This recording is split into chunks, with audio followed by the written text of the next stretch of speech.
श्री कृष्ण कन्हैयालाल की जय। श्री सतगुरु महाराज की जय। श्री प्राणनाथ प्यारे की जय।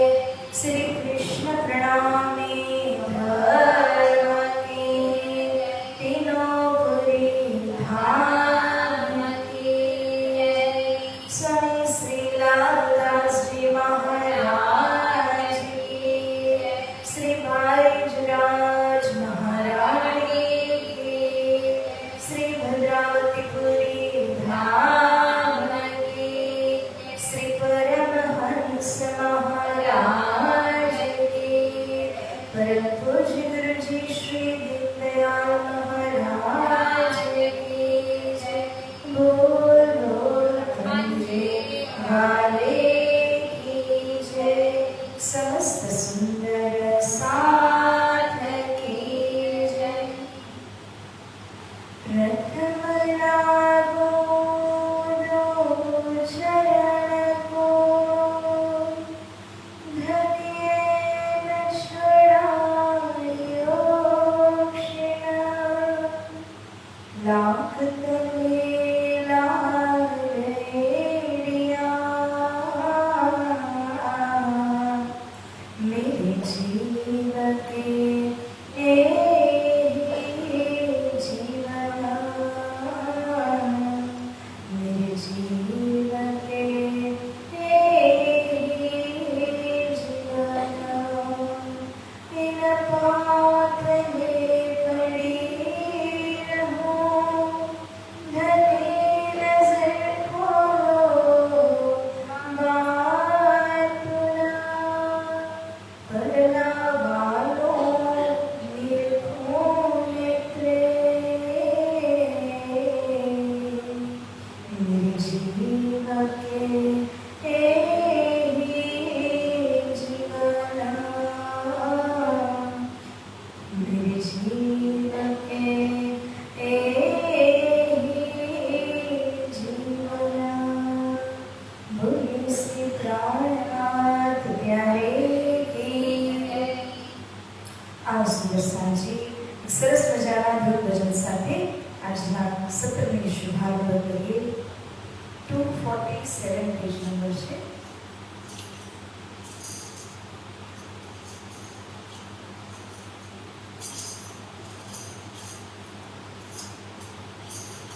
સાથ આપજો। રાજ શ્યામાજી રાજ શ્યામાજી રાજ શ્યામાજી બોલ। રાજ શ્યામાજી રાજ શ્યામાજી રાજ શ્યામાજી बोल। सब दुख तेरे दूर करेंगे अंतर के पट खोल। सब दुख तेरे दूर करेंगे अंतर के पट खोल। राज श्यामा राज श्यामा राज श्यामा जी बोल। राज श्यामा राज श्यामा राज श्यामा जी बोल।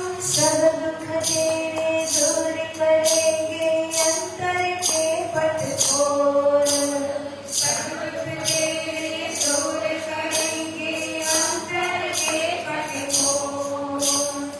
जो इस जग में आया है वो निश्चय जाएगा। जो इस जग में आया है वो निश्चय जाएगा। अंत समय में तेरे कोई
સિંહાસનમાં વિરાજમાન અક્ષરાતીત શ્રી રાષ્ટ્રમાજી શ્રી રાધે કૃષ્ણજીના પાવન યુગલ ચરણોમાં કોટાન કોટી દંડવત પ્રેમ પ્રણામ કરતાની સાથે આ પરમ પાવન એવી રાજ મંદિર ભદ્રાવતીપુર ધામ પરમહંસ પીઠની દિવ્ય ભૂમિને કોટી કોટી નમન વંદન પ્રણામ કરતાની સાથે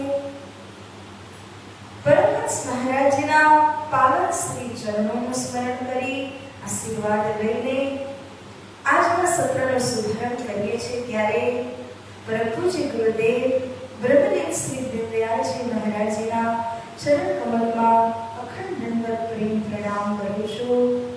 તેમજ મંદિરના ટ્રસ્ટીજનો, એવી જ રીતે પૂજારી મહારાજજી અને પરિવાર, તેમજ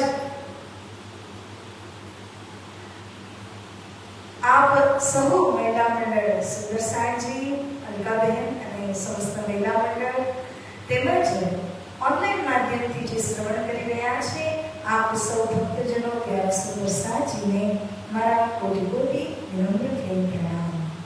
તો આવો સુંદરસાજી આપણે મઝલનો શુભારંભ કરીએ. ચોપાઈ દોહરાવીશું. શ્રી મહામતી કહે સાથજી,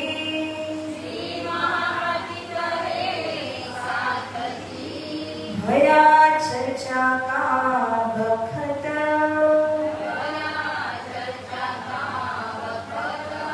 अब तुम सुनियो चित दे,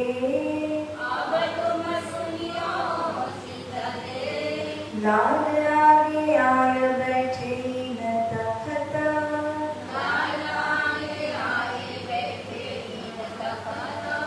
लाल आगे आए बैठे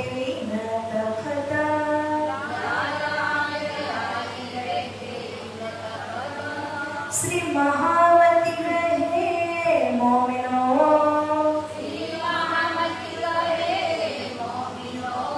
ये बंद सोर की बीतगा,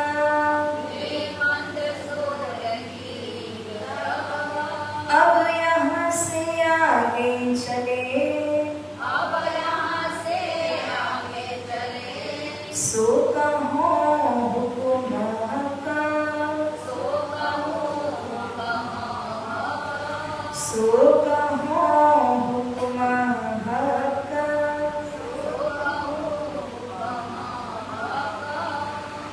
यहाँ से आए सीता मऊ, तहाँ से नौलाई, तहाँ से आए उज्जैन, 28 मंजिलें भरी, 28 मंजिलें भरी, श्री कृष्ण कन्हैया की. प्यारा सुंदर सांजी, વિક્રમનો 24મો દિવસ મઝલ મંદસોરથી આગળ મહામતી શ્રી પ્રાણનાજી સંપૂર્ણ જમાતને લઈ એક દિવ્ય શોભાયાત્રા સાથે આગળ વધે છે.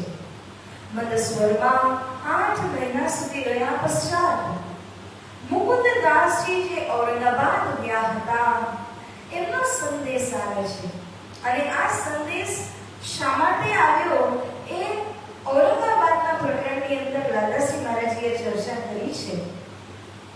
એનાથી પહેલા ઉજ્જૈનના વિષયમાં બતાવે છે.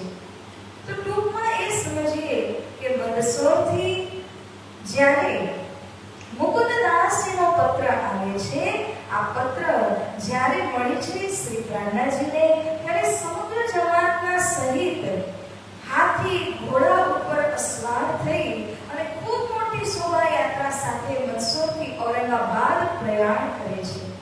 28 મંઝિલ બાદ ઔરંગાબાદ પહોંચે છે. તો જ્યારે અહીંથી એટલે મંદસોરથી પ્રસ્થાન કર્યું તે સમયે સૌથી પહેલા સ્થાનોમાં સીતામऊ છે, નૌલાઈ છે અને ત્યાંથી જ્યારે ઉજ્જૈન આવે છે 23મી મંઝિલમાં તો ઉજ્જૈનની અંદર ત્યાં આગળ રહે છે અને વિશેષ વાત થઈ હતી ઉજ્જૈનની નજરમાં. એટલા માટે મહામતી શ્રી લાલાશ્રી મહારાજે એનો અલગ પ્રકરણની અંદરમાં ઉલ્લેખ કરેલો છે. મહામતી લાલાશ્રી મહારાજે કહે છે કે જ્યારે ઉજ્જૈનમાં આવ્યા ત્યારે અહીં એક નવી વિશેષ વાતનો પ્રારંભ થયો. એટલે કે જ્યાં જ્યાં શ્રી પ્રાણનાથજી ઉજ્જૈનની અંદર પધરામણી કરતા જાય છે અને જે પણ સુંદર સાથ જે પણ ભક્તોના ઘરે અથવા દુકાનોમાં ગોદામોમાં શ્રી પ્રાણનાથજીએ પગલા પાડ્યા, પધરામણી કરી, તો એ સ્થાનની અંદર શ્રી પ્રાણનાથજી જે પણ તેઓ કહે એને તથાસ્તુ કરીને આશીર્વાદ આપે છે. ચાહે લૌકિક હોય કે ચાહે પારલૌકિક ધન માંગ્યું હોય, પરંતુ જે કઈ કામના પધરામણી કરાવવા વાળા કરે છે એમની કામનાને શ્રી પ્રાણનાથજી પૂર્ણ કરે છે. આવી રીતે ઉજ્જૈનની અંદર ઘણી બધી જગ્યાઓમાં, ઘરોઘરોમાં, દુકાનોમાં, ગોદામોમાં, જ્યાં જ્યાં વ્યાપાર કરતા હોય એવી ઓફિસોની અંદર બધાએ શ્રી પ્રાણનાથજીની પધરામણી ખૂબ સરસ રીતના કરી. બે ચારના નામ આપણે અહીં શ્રવણ કરીએ. ભાદો સુધી છટકો રહે ધરવાઈ કે ઘરે. આજે ધરવાઈ હતા તો ભાદો સુધી છઠના તિથિ ઉપરમાં એમના ઘરે શ્રી પ્રાણનાથજીએ પગલા કર્યા. इन्होंने उच्छल किया बाबूजी है नाम. एक बाबूजी नामना व्यक्ति એ તો શ્રી પ્રાણનાથજીને બોલાવીને સરસ મજાનો ઉત્સવ કરે છે. લાલજી ઉત્સવ કિયા પધરાઈ શ્રી રાજ. એવી જ રીતે એમને જોઈ અને લાલજી આવ્યા અને એમણે પણ શ્રી રાજીના પગલા પાડ્યા અને ખૂબ સરસ મજાનો ઉત્સવ કરે છે. સુંદર સાજી એ જ વાત આપણે સમજવાની છે કે શા માટે આ પધરામણી થઈ રહી છે. લોકોના મનમાં છે કે આપણે જે પણ ઈચ્છા છે તે પૂર્ણ થશે. એનું કારણ છે કે આપણે કેટલા લાંબા સમય સુધી જેટલી તપસ્યા કે જેટલી ભક્તિ કરી શકતા હોય, થોડાક જ સમયની અંદર કોઈ સંત, કોઈ ગુરુજનો, મહામતી શ્રી પ્રાણનાથજી તો શ્રી રાજીના સ્વરૂપ જ છે. અને કોઈ પણ એવા ભક્ત આત્માઓ હોય, એમના પાસે ભક્તિનો ગુણ હોય, પવિત્રતાનો ગુણ હોય. એટલા માટે જેવી રીતે ઘણી વખત હિન્દુ સંપ્રદાયની અંદર ગંગાજળ છાંટી અને બધું પવિત્ર કરવામાં આવે છે, એવી રીતે પરંપરાગત સંતોની પધરામણી કરવાથી એમના ચરણ કમલ પડી જાય તો એમના પુણ્ય પ્રતાપથી ઘર અને આપણું મન મંદિર આ બધું જ પવિત્ર થઈ જતું હોય છે. એટલા માટે સુંદર સાંજી અહીં શ્રી પ્રાણનાથજીની પધરામણી કરી રહ્યા છે. કાનજી કે ઘર દઈ રસોઈ ઇનામ. કાનજીભાઈના ઘરે ગયા. આ કયા? આ ઉજ્જૈનના કાનજીભાઈ છે. એમણે પણ રસોઈ આપી, કારણ કે આટલી મોટી જમાત છે. એ જમાત સહિત શ્રી પ્રાણનાથજીની પધરામણી કરી. જીવલી કે ઘરો પધારે શ્રીરાજ. અને જીવલી બહેન છે, એમના ઘરે શ્રીરાજી પધાર્યા. પધારે મોહન કે ઘરો ઓર સાહુકારો કે ભલે ભાવ સો પધરાए. સાહુકારો કે નય નય.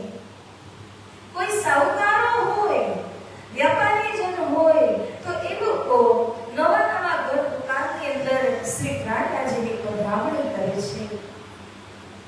फिर 23वें दिन यहाँ से नौलाई आना पहुंचे. 23वां દિવસે ઉજ્જૈનથી પ્રયાણ કરીને નવલાઈ આવ્યા. એટલે કે 22 દિવસ સુધી. હમણાં પણ તમે ઉજ્જૈનની અંદર જાઓ તો ઉર્દપુરાની અંદર આપણું મંદિર છે, જ્યાં શ્રી પ્રાણનાથજીના ચરણ ચિહ્ન પડ્યા છે. તો એ જ મૂળ મંદિર છે. કેટલા વર્ષો જૂનું, જ્યારે શ્રી પ્રાણનાથજી ઉજ્જૈન ગયા હતા તે સમયથી એ મંદિર બનેલું છે. तहाँ एक दिन रह के पहुंचे बुढ़ानपुर में. હવે બુઢાનપુર ગયા. બુઢાનપુરથી વળી ઔરંગાબાદ આવે છે અને ઔરંગાબાદમાં રાજા હતા ભાવસિંહ હાડા. એમણે જ આટલી મોટી ભવ્ય સેના અને બધા જ હાથી, કહો, ઘોડા, અસવારી આદિ મોકલેલા હતા. કેવલ શ્રી પ્રાણનાથજી માટે નહીં, બધાય માટે. કેટલી દિવ્ય શોભાયાત્રા નીકળી હશે એ તો કેવલ આપણે વિચાર કરી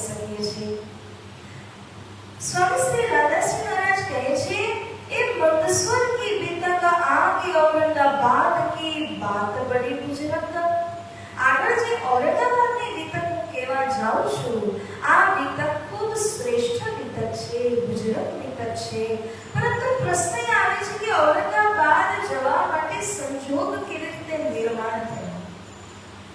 તો જ્યારે ઔરંગાબાદની વિતક કહેવા લાગ્યા, એમાં સ્વામી શ્રી લાલાજી મહારાજે સ્પષ્ટીકરણ કરીને બતાવ્યું. શ્રી પ્રાણનાજી દુધલાઈ આવ્યા, દુધલાઈથી બંસોર આવ્યા હતા. જ્યારે દુધલાઈમાં આવ્યા હતા, ત્યાંથી શ્રી પ્રાણનાજીને ખબર પડી કે એક બહુ જ મોટા રાજા અને હિન્દુત્વના પ્રેમી રાજા છે, ભાવસિંહાડા જે ઔરંગાબાદમાં છે. હવે એમને સમજાવવા માટે મુકુંદદાસજી, કેશવદાસ, ખીમાય અને વલ્લભદાસ ચાર ભાઈઓને પ્રાણનાજીએ જિમ્મેવારી આપી. પરંતુ મુખ્ય રૂપે મુકુંદદાસજીને જિમ્મેવારી આપી. 3 જણા એમના સાથે ગયા હતા. ત્યાં ગયા, જે પણ પોતાની પાસે નાનો મોટો પૈસા ધન જે કંઈ વાપરવા માટે લઈ ગયા હતા એ બધું જ ખર્ચાઈ ગયું. પરંતુ રાજા સાથે મળવાનો કોઈ રસ્તો ન મળ્યો. બધા નિરાશ થઈ ગયા.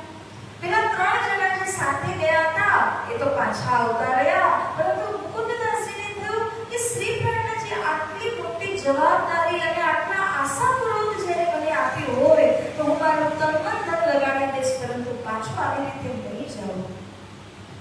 મુકુંદદાસજી જતા નથી, ઔરંગાબાદમાં રહ્યા અને ખૂબ ભિક્ષા માંગીને 2 રૂપિયા મળે છે. આ 2 રૂપિયા દ્વારા રંગબેરંગા કપડા લીધા, એની એક જોલી સીરી કાઢી અને જોલી બનાવી, એમાં એક શ્રીફળ, થોડો પ્રસાદ આદિ અને મુખ્ય રૂપથી શું દેવું હતું રાજાને? પ્રશ્નો દેવાના હતા. 40 પ્રશ્ન ભાગવત સંબંધી અને 23 પ્રશ્ન વેદાંત સંબંધી. આ બધું જ જોડીમાં રાખ્યું અને તૈયાર હતા. હવે એકવાર એવું થયું કે જ્યારે મુકુંદદાસજી ઔરંગાબાદના બજારની અંદર ફરી રહ્યા હતા અને પોતે તો નિવૃત્તિ માર્ગના વેશમાં હતા, ભગવા કપડામાં હતા, તે સમયે સામેથી એક સાધુ ચાલીને આવ્યા. નામ છે મહંત રામદાસ. અને રામદાસજી પોતે પણ નિવૃત્તિ માર્ગના વેશમાં હતા.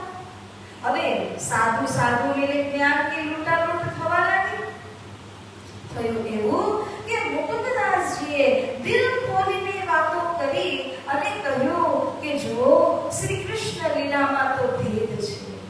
જ્યારે ભેદની વાત કરી ત્યારે રામદાસ મહંતના અંકુર ન હતા માટે સમજી ન શક્યા અને મુકુંદદાસજીને સોટો લઈ અને એવા માર મારે છે કે પીઠ ઉપર નિશાન થઈ જાય છે. પહોંચાયા નાલે પાર. ઔરંગાબાદની સીમામાં નાળું હતું ને, એનાથી બહાર મોકલી દીધા. એટલા માર માર્યા મુકુંદદાસજીને અને બિચારા ત્યારે તો જાવું જ પડ્યું. પરંતુ મુકુંદદાસજીએ પણ મનમાં નિશ્ચય કરી લીધો કે હું જ્યાં સુધી રાજાને નહીં મળું ને ત્યાં સુધી નહીં જાઉં, ગમે તે થઈ જાય. રામદાસ મહંતોએ વોર્નિંગ આપી, ચેતવણી આપી કે હવે રાજાને મળવાની વાત પણ નહીં કરતા. એ તો રાજાના ગુરુ હતા, રાજગુરુ હતા.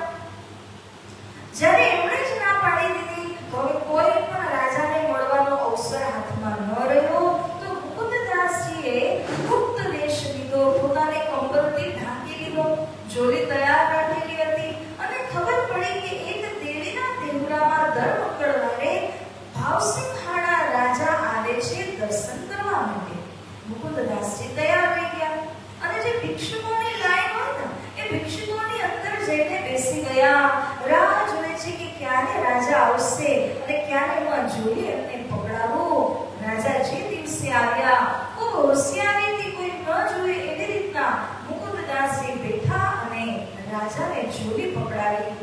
તો રાજા સમજી ગયા કે આ કોઈ વિશેષ વ્યક્તિ છે. જોડી લીધી, સીમ ચડાવી અને અંદર પ્રવેશ થયા મંદિરમાં. હવે જ્યારે મંદિરમાં કોઈ આટલા મોટા રાજા આવે તો એમની ઓરડી હોય, એક જગ્યા હોય બેસવાની. એમાં જ્યારે રાજા બેઠા તો જોડી ખોલી અને બધી પ્રસાદ આદિ વસ્તુઓ જોઈ, પરંતુ વિશેષ હતું પ્રશ્નાવલી. જ્યારે પ્રશ્નો જોયા ત્યારે અંકુર હતું અંદર, એટલે અંકુરના કારણે સમજ સમજ્યા કે આ તો બહુ જ કોઈ વિદ્વાન વ્યક્તિ લખેલું છે, આ કોઈ જેવા તેવા લખેલું નથી. તરત જ સૈનિકને મોકલ્યા અને કહે છે બહાર એક વ્યક્તિ છે, એને મને જોડી આપી એને બોલાવ્યા. મેં મુકુંદદાસજીની સાથે વાતો કરી તો મુકુંદદાસજી એમને થોડુંક કૃષ્ણ લીલાના વિષયમાં ભેદ સમજાવે છે. જ્યારે ભેદ સમજાવ્યો, વાતો થઈ રહી હતી તો રામદાસ મહંત આવી પહોંચ્યા. એને થયું કે મેં આને તો ના પાડી હતી, આ ક્યાંથી ઘૂસી ગયા છે. પરંતુ આવી જ ગયા, રાજા સાથે વાત કરવા જ લાગ્યા તો રાજા કહે છે કે આ જે સાધુ છે, મુકુંદદાસજી માટે કહ્યું કે આ જે સાધુ છે ને એમને મારા હવેલીની અંદર રહેવાની જગ્યા આપો, વ્યવસ્થા કરો, કારણ કે આ ધર્મ ચર્ચા મારી સાથે કરવા માંગે છે. આ રીતે જ્યારે કહ્યું ત્યારે રામદાસ મહંત કહે છે કે તમે તો રાજા માણસ છો, તમારા મહલમાં થોડી કોઈ સાધુની પધરામણી કરવાની હોય કે જગ્યા દેવાની હોય, આમની સેવાની આશા મને છે, તો મને મોકો આપો ને. હવે મુકુંદદાસજી ન બોલે તો રામદાસ મહંતના હાથોમાં પાછા જાય અને પાછા મારી ભગાવી. મુકુંદદાસજી પોતાની પીઠ દેખાડીને કહ્યું એને સેવા અમારી ભલી કરી, બહુ સરસ સેવા કરી છે. આ જુઓ, પીઠ ઉપરના નિશાનો દેખાડ્યા. राजा तो चौंकी गया, जो मेरे यहाँ आवत ताकि ऐसी सेवा करत, लिखशो हमारे देश में, देश से जाओ देश में पितर. मारा घरे आवनारानी અને એમાં પણ સાધુ મહાત્માની આવી સેવા કરો છો. તમે અહીંથી નીકળી જાઓ, તમારી કોઈ આવશ્યકતા નથી અહીંયા આગળ. તો રામદાસ મંતને કાઢી મૂક્યા દક્ષિણ અને મુકુંદદાસજી કે નિશા કરી સાંત્વના દીધા, ક્ષમા માંગી. પોતે રાજાએ કે મારા મહંત છે એમના વતી હું ક્ષમા માંગુ છું, તો તમે અમને માફ કરો. મુકુંદદાસજી જે પ્રશ્ન લઈને આવ્યા હતા, હવે રાજાએ શું કર્યું, એના પાસે ઘણા બધા પંડિતો હતા અને પંડિતો પણ કેવા, એક વેદને જાણનારા, બે વેદને જાણનારા, ત્રણ વેદને જાણનારા, ચાર વેદને જાણનારા, જેને કહેવાય વેદી, દ્વિવેદી, ત્રિવેદી, ચતુર્વેદી, શાસ્ત્રને જાણનારા, અલગ અલગ દરજાના પંડિતો હતા અને બધાને વેતન એટલે કે પગાર આપતા. રોજનો પગાર કોઈને 50 રૂપિયા છે ઈ સમયમાં, રોજના 50 રૂપિયા એટલે કેટલી મોટી અમાઉન્ટ કહેવાય. અને કોઈને છે તો 100 રૂપિયા છે, કોઈને 80 રૂપિયા છે, જેનો દરજ્જો મુતાબિક એને પગાર આપતા હતા ભાવસિંહ મહારાજ. હવે જ્યારે આવી રીતના એક ચેલેન્જ આવ્યું સામે, ચુનૌતી આવી છે સામે, તો મુકુંદદાસજીના પ્રશ્નો લઈ અને ભાવસિંહ મહારાજે વિચાર્યું કે મારા પંડિતોને આપો, એ લોકો જવાબ આપશે આનો. તો એને પંડિતોને આપ્યા પ્રશ્નો, પરંતુ જે પંડિતો હતા એને 15 દિવસનો સમય પણ આપ્યો અને કહે છે કે તમે આ પ્રશ્નોને સુલઝાવો. પંડિતોને પણ અવસર દીધો, એમણે પણ 80 પ્રશ્ન બનાવ્યા અને મુકુંદદાસજીને દેવામાં આવ્યા. બંનેને 15 દિવસનો સમય દીધો. હવે જે પ્રશ્નો મુકુંદદાસજીના હતા, આ પ્રશ્નોને પંડિત, આ બધા પંડિત તો શું 14 લોકના પંડિત મળે તો જવાબ આપી નહીં શકે, પરંતુ જે પ્રશ્ન પંડિતોએ એમને આપેલા હતા એ તો દક્ષિણ મુકુંદદાસજીએ નિરાકરણ કરી એનો સાક્ષી સહિત જવાબ આપી દીધો. મુકુંદદાસજી તો છૂટા થઈ ગયા, પરંતુ જે આ પંડિતો હતા ને, રાજાએ એવું કહ્યું કે તમે જ્યાં સુધી આનો જવાબ નહીં દો ત્યાં સુધી તમને જે રોજે રોજનો પગાર મળે છે એ બંધ રહેશે. ત્યારે બધા પંડિતો આપસમાં વિચાર કરવા લાગ્યા કે અરે આ કયા ભક્ત અહીંયા આવ્યા, કયા સાધુ અહીંયા આવ્યા, અમારા પેટ પર લાત મારી રહ્યા છે. તો બધાને ખબર પડી ગઈ કે આ પ્રશ્નનું નિરાકરણ આપણા દ્વારા થવાનું નથી. ચલો આપણે જઈએ મુકુંદદાસજીના પાસે. અને મુકુંદદાસજી પાસે જઈને કહ્યું રાતોરાત કે જુઓ, અમારાથી આ પ્રશ્નનો કોઈ હલ નીકળતો નથી, જવાબ આવડતો નથી અમને, તો તમે જેમણે તમને મોકલ્યા એમનું નામ શું? આપણે જાણીએ છીએ પ્રાર્થનાજી, પણ એ લોકો શું કહે છે? સ્વામી કૃષ્ણદાસ. સ્વામી કૃષ્ણદાસજીએ શું તમને આટલા માટે જ મોકલ્યા છે કે રોટી ભાનો પંડિત કે જઈને ગામે ગામના પંડિતોના પેટ ઉપર લાત મારો? શું આના માટે તમને મોકલ્યા છે?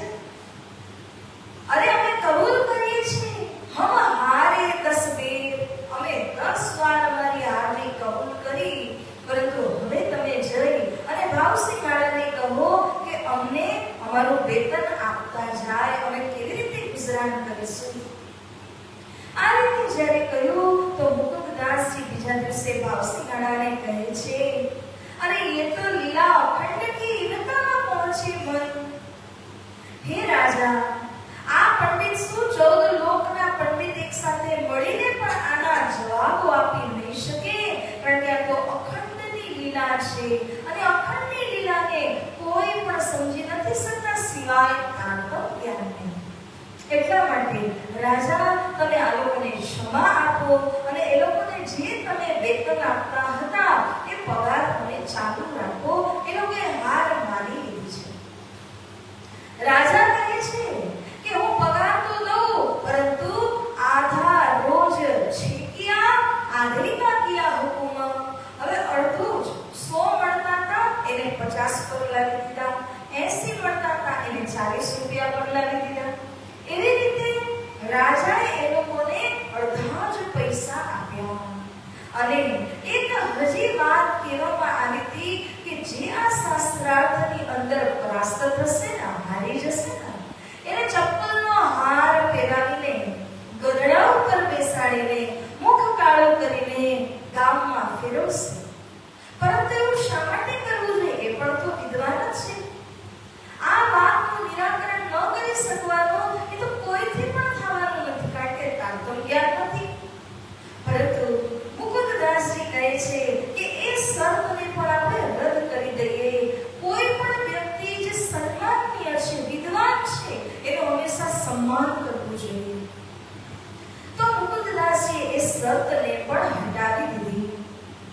આ રીતે પંડિતોને અડધું રોજ અડધું પગાર વેતન આપવામાં આવ્યું અને આ શાસ્ત્રાર્થ અહીંયા આગળ પૂરો થાય છે. दिन दूसरे तीसरे नीके दिए जो कान, तातमनी के सुनिया होए गई पहचान, बोले श्री प्राणनाथ प्यारे की बुलाए लाओ श्री जी साहेब जी को असवारी લ્યો તુમ. જ્યારે એમને પહેચાન થઈ ગઈ, કારણ કે બીજા ત્રીજા દિવસે જ ભાવસિંહ મહારાજ મુકુંદદાસજીને સમજી ગયા કે આ કેટલા મોટા વિદ્વાન છે, આટલા સમયથી મારા પંડિતો મારી સાથે છે, પરંતુ કોઈ એમના એક સવાલનો જવાબ આપી ન શક્યા. એટલા માટે મુકુંદદાસજી જ્યારે બેસે છે સમજાવવા માટે, ત્યારે ભાવસિંહ મહારાજ પણ નીકે એટલે સારી રીતે કાન આપી અને એમની વાતોને સમજે છે અને શ્રી કૃષ્ણજીના નિજ સ્વરૂપની વાતો જ્યારે સમજાવી તો એ પણ ભાવસિંહ મહારાજને ગળે ઉતરી. આ અંકુર કામ કરે છે. અંકુર ન હોય તો ગઈકાલે આપણે કયું સાંભળેલું હતું? ક્યાંના રાજા હતા? ઉદયપુરના. ઉદયપુરના રાણાને કઈ આ વાત ગળે ઉતરતી નથી. એ તો દૂર દૂર ભાગે છે. પરંતુ જે ઔરંગાબાદના ભાવસિંહ મહારાજ રાજા હતા, એમણે અંકુર હોવાના કારણે વાતને સ્વીકારી લીધી અને કહે છે કે તમારા સ્વામી કૃષ્ણદાસજીને અહીંયા આગળ આમંત્રિત કરો. મારી બુંદિયા એટલે જે મિલિટરીની જગ્યા હોય, સૈનિકો આદિ રહે, એમાં બુંદિયામાંથી જેટલા જોઈએ એટલી અસવારીઓ લઈ જાઓ, પરંતુ સ્વામીજીને સહજમાત અહીંયા તેડાવો. ત્યારે એક ચિઠ્ઠી પણ લખી દીધી. આ મારું આમંત્રણ પત્ર છે. સ્વામીજીને કહેજો કે હું આવ્યો નથી, પરંતુ તમે મારા રિપ્રેઝેન્ટેટિવ છો, તમે જ મારા માટે આ પેગામ લઈને જાઓ ને સ્વામીજીને લઈ આવો. આ રીતે ભાવસિંહ મહારાજે એક આદર સન્માન યુક્ત પત્ર લખ્યો અને શ્રી પ્રાણનાથજીને જમાત સહિત આમંત્રિત કરે છે. ત્યારે શ્રી પ્રહલાદજી ત્યાં નંદસ્વર હતા ને ત્યાંથી પ્રસ્થાન કરે છે. આ ઉજ્જૈન આદિ જગ્યાઓમાં થતા થતા ઔરંગાબાદ આવી પહોંચે છે. भाव सिंह आय के लगा दो कदम देख दीदार इन समय कृत कृत्य जानिया तम. જ્યારે શ્રી પ્રાણનાજી જમાત સહિત અશ્વારી ઉપર પહોંચ્યા તો જે ઔરંગાબાદની અંદર જે મિલિટરીની જગ્યા હોય જ્યાંથી અશ્વારી લઈને ગયા હતા ત્યાં પહોંચ્યા. ત્યાંથી વરઘોડા સાથે શોભાયાત્રાની સાથે જે ભાવસિંહ ખાણાનો મહલ હતો ત્યાં સુધી લઈને આવવાના હતા. જેના માટે ભાવસિંહ ખાડા પોતે ગયા, ચરણો લાગ્યા, ખૂબ આદર સત્કાર કરી અને કૃત્ય જાણે છે, ધન્ય ધન્ય જાણે છે પોતાની આત્માને. ત્યાંથી શ્રી પ્રાણનાજીને બહુ જ આદર સન્માન પૂર્વક લઈને આવ્યા. હવે આ રાજાના અંકુરનો થોડો પરિચય સ્વામી શ્રી લાલદાસજી મહારાજજી આપી રહ્યા છે. श्री लालदासजी કહે છે, सुन नरसिया के शब्द कीर्तन इत हुआ ये मगन आप लगा नाचने ज्यो करे मोमिन. જ્યારે પણ ભાવસિંહ ખાડા દરબારમાં બેઠા હોય અને નરસૈયાના કીર્તનો ગાવામાં આવે, બ્રજ લીલાના કીર્તનો નરસૈયાના દ્વારા રચેલા છે. બ્રજ લીલાના જે કીર્તનો છે જ્યારે એનો ગાન કરવામાં આવે છે ત્યારે ભાવસિંહ ખાડાને એટલો જોશ આવે છે, એટલો આનંદ આવે છે, તો ઝૂમવા લાગે છે અને એવો ઝૂમે છે કે બધું સુધ બુધ ભાન આદિ ભૂલી જાય છે. તેમજ પોતે એવો નાચે બ્રજની લીલાને સાંભળીને જેવી રીતે મોમીનો નાચે. શબ્દ પર ધ્યાન દેજો, જ્યો કરે મોમી. ત્યાં સુધી નાચે છે કે નાચતા મૂળ પડી જાય, ખેસ અહીંયા ને ત્યાં થઈ જાય, વસ્ત્ર વાગા આવી જાય, પરંતુ એને કોઈથી શરમ ન લાગે કે મારા દરબારીજનો છે, મારા લોકો જોશે તો શું કહેશે, કોઈ ફરક પડતો એને નથી. હવે અસલી પરિચય આવે છે. ભક્તિ ભાવ જોર રહે સેવે પરમેશ્વર, સબ કछु ન આવહી ભક્તિ भाव ऊपर. दिन अपने अंदर पधराए श्री राज, रास लीला के कीर्तन राजी होवे इन काज. દાદાજી બહુ જ સટીક રીતે વાત કરે છે. તેઓ કહે છે કે ભાવસિંહ ખાડાની ભક્તિ ભાવ તો બહુ જ સરસ, બહુ જ જ્ઞાનમાં અને પવિત્રતાથી ભક્તિ કરતા હતા. એ તો જોરદાર હતા, પરંતુ સંકારી નથી. શ્રી પ્રાણનાજીની પધરામણી પોતાના અંતપુરમાં કરી, ખજાનો આદિ રાખે ને અંતપુર કહેવાય, એમાંય કર્યા. પૂરી શ્રદ્ધા, પૂરો વિશ્વાસ છે. શું તે મોમીનમાં હતા? શું તે બ્રહ્મ સૃષ્ટિમાં હતા?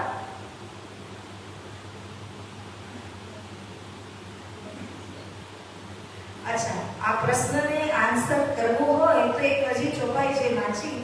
એમાં કહ્યું, રાસ લીલા કે કીર્તન રાજી હોવે ઇન કાજ. બ્રજમાં શું કરતા હતા? બ્રજના કીર્તનોને સાંભળીને તો નાચવા લાગતા હતા, ભાન ભૂલી જતા હતા. રાસના કીર્તનો આવે તો બેસીને તાળી વગાડતા. રાસ પ્રસન્ન થતા. આ કોનું લક્ષણ છે? ગોપીઓનું છે? ગોપીઓનું અક્ષ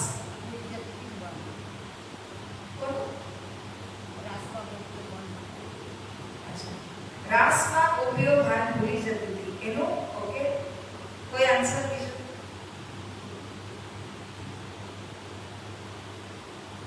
આ કોના અંકુર છે?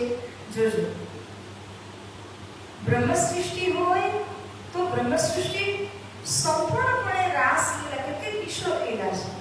સંપૂર્ણપણે બ્રહ્મ સૃષ્ટિ રાસ લીલાની અંદર આનંદ માણે, કારણ કે એની પોતાની લીલા છે, કિશોર અવસ્થાની લીલા છે. જ્યારે કે જીવ સૃષ્ટિ હોય તો એને બ્રજ સાથે મતલબ નહીં કે રાસ સાથે મતલબ નહીં, એ બદ્ધ કહેવાય, એનું દિલ બંધ થઈ ગયેલું હોય છે. અને કિશોર ઈશ્વરી સૃષ્ટિ છે.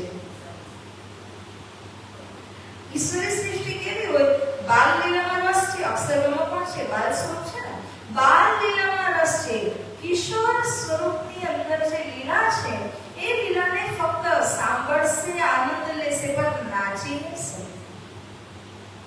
એટલે રાસ લીલાનો વિરલા જ આનંદ લઈ શકે અને એ વિરલા 12,000 છે. ભાવસિંહ કાળાના જે લક્ષણો છે એમાં હજી એક વાત આવી, સેવે પરમેશ્વર. પરમેશ્વર એટલે કોણ? અક્ષરબ્રહ્મને પરમેશ્વર કહે. ધની તરીકે નથી સેવા કરતા, પરમેશ્વર છે. આ ભાવ કાળાજીના ઉપર હતો ભાવસિંહ કાળાને. એટલા માટે ભાવસિંહ કાળાના જે લક્ષણો દેખાય છે એ વધારે કરતે ઈશ્વરી સૃષ્ટિમાં દેખાય. આવી રીતે જ્યારે ભાવસિંહ કાળાની આત્મા જાગૃત થઈ ગઈ, પૂર્ણ વિશ્વાસ આવી જાય છે. હવે શ્રી પ્રાણનાજીને લાગ્યું કે આ સહી સમય છે એમને કહેવાનો, હવે તમે કમર બાંધો અને બાદશાહ ઔરંગઝેબના ખિલાફમાં તમે કમર બાંધો. જ્યારે શ્રી પ્રાણનાજીએ રજૂઆત કરી તો કહે છે, ये मुसलमान चार है मेरे चाकर इत, तिनको तुम समझाओ मुकदमा जो क्यामत. ત્યારે ફટથી એને જવાબ આપીને કહ્યું કે હું કમર બાંધવા તૈયાર છું. મારી પાસે 4 જણા એવા મુસલમાન લોકો છે જેમાંથી 2 તો ઔરંગઝેબ બાદશાહના કર્મચારી રહી ચૂક્યા છે. અગર તમે આ 4 મુસલમાનને કયામતની વાતો, 7 નિશાનો આદિ સમજાવીને ગળે ઉતારી દેશો તો અવશ્ય હું શું કરીશ? એમના ખિલાફ કમર બાંધીને તલવાર ઉઠાવીશ, યુદ્ધ કરવા તૈયાર થઈશ. પ્રાણનાજી કહે છે, સોંપો હમકો મુસલમાન, તમે મને સોંપો તો ખરા. આ રીતે જ્યારે શ્રી પ્રાણનાજી કહ્યું કે મને તમે એ 4 જણા સાથે મુલાકાત કરાવો, દૈનિક 2 વાર શ્રી પ્રાણનાજી સમય આપે છે. આ 4 જણા જે હતા એમને ખૂબ સરસ રીતના કુરાન પધરાવીને બધી વાતો સમજાવવામાં આવી. અને ત્યારે આ 4 જણા બહુ જ સમય બાદ સમજી શક્યા કે સાત્યામતના નિશાન શું છે, દાવા કોને કહેવાય, દજ્જાલ કોને કહેવાય, આદિ વાતો એમને શ્રી પ્રાણનાજી સમજાવવા લાગે છે. એક ઓર આ કાર્ય ચાલી રહ્યું છે અને બીજી ઓર અહીંયા લાદાસી મહારાજી કહે છે કે એક ભવાની ભટ્ટજી જે ઉદયપુરમાં મળ્યા હતા એ પણ અહીંયા આગળ આવે છે. અને આ વખતે જ્યારે આવ્યા તો 2 ગ્રંથ લઈને આવ્યા છે. દક્ષિણ ભારતના 2 ગ્રંથ છે, બુદ્ધ ગીતા, બુદ્ધ સ્ત્રોત લઈને આવ્યા અને શ્રી પ્રાણનાજીની આગળ જ્યારે રાખે છે ત્યારે તેને શ્રી પ્રાણનાજી કહે છે કે તમે આ ગ્રંથમાંથી એક શ્લોક વાંચન કરો અને હું એના અર્થઘટન કરતો જાઉં તો બધાને એનો લાભ મળશે. નિત્ય ચર્ચા में बाँचने आवे करण दीदार. એ ભવાની ભટ્ટજી નિત્ય આવે છે ચર્ચામાં અને દર્શનનો પણ લાભ લે છે, કાનો દ્વારા પણ ચર્ચા શ્રવણ કરે છે. બીજો એક પ્રસંગ લાદાસી બતાવે છે કે જે અવલ ખાન ઉદયપુરમાં જાગૃત થયા હતા એ અવલ ખાનથી રેવાયું નહીં, કારણ કે એને શ્રી પ્રાણનાજીની યથાર્થ પહેચાન કરી હતી. માટે અવલ ખાન પોતાના ભાઈઓથી ભાગીને અહીં આવી પહોંચ્યા અને શ્રી પ્રાણનાજીને કહે છે કે મને આપના ચરણોમાં સ્થાન આપો, મને બીજે કશે પણ જવું નથી, હું તમારી સાથે રહેવા માંગુ છું. જહાન મોહમ્મદ મિહિર ખાન એ તિनको સુનાઈ કાન. અને અવલ ખાન જ્યારે અહીંયા આવ્યા તો બીજા 2 જણા જહાન મોહમ્મદ અને મિહિર ખાન આદિને પણ એમણે આ વાતો સમજાવી.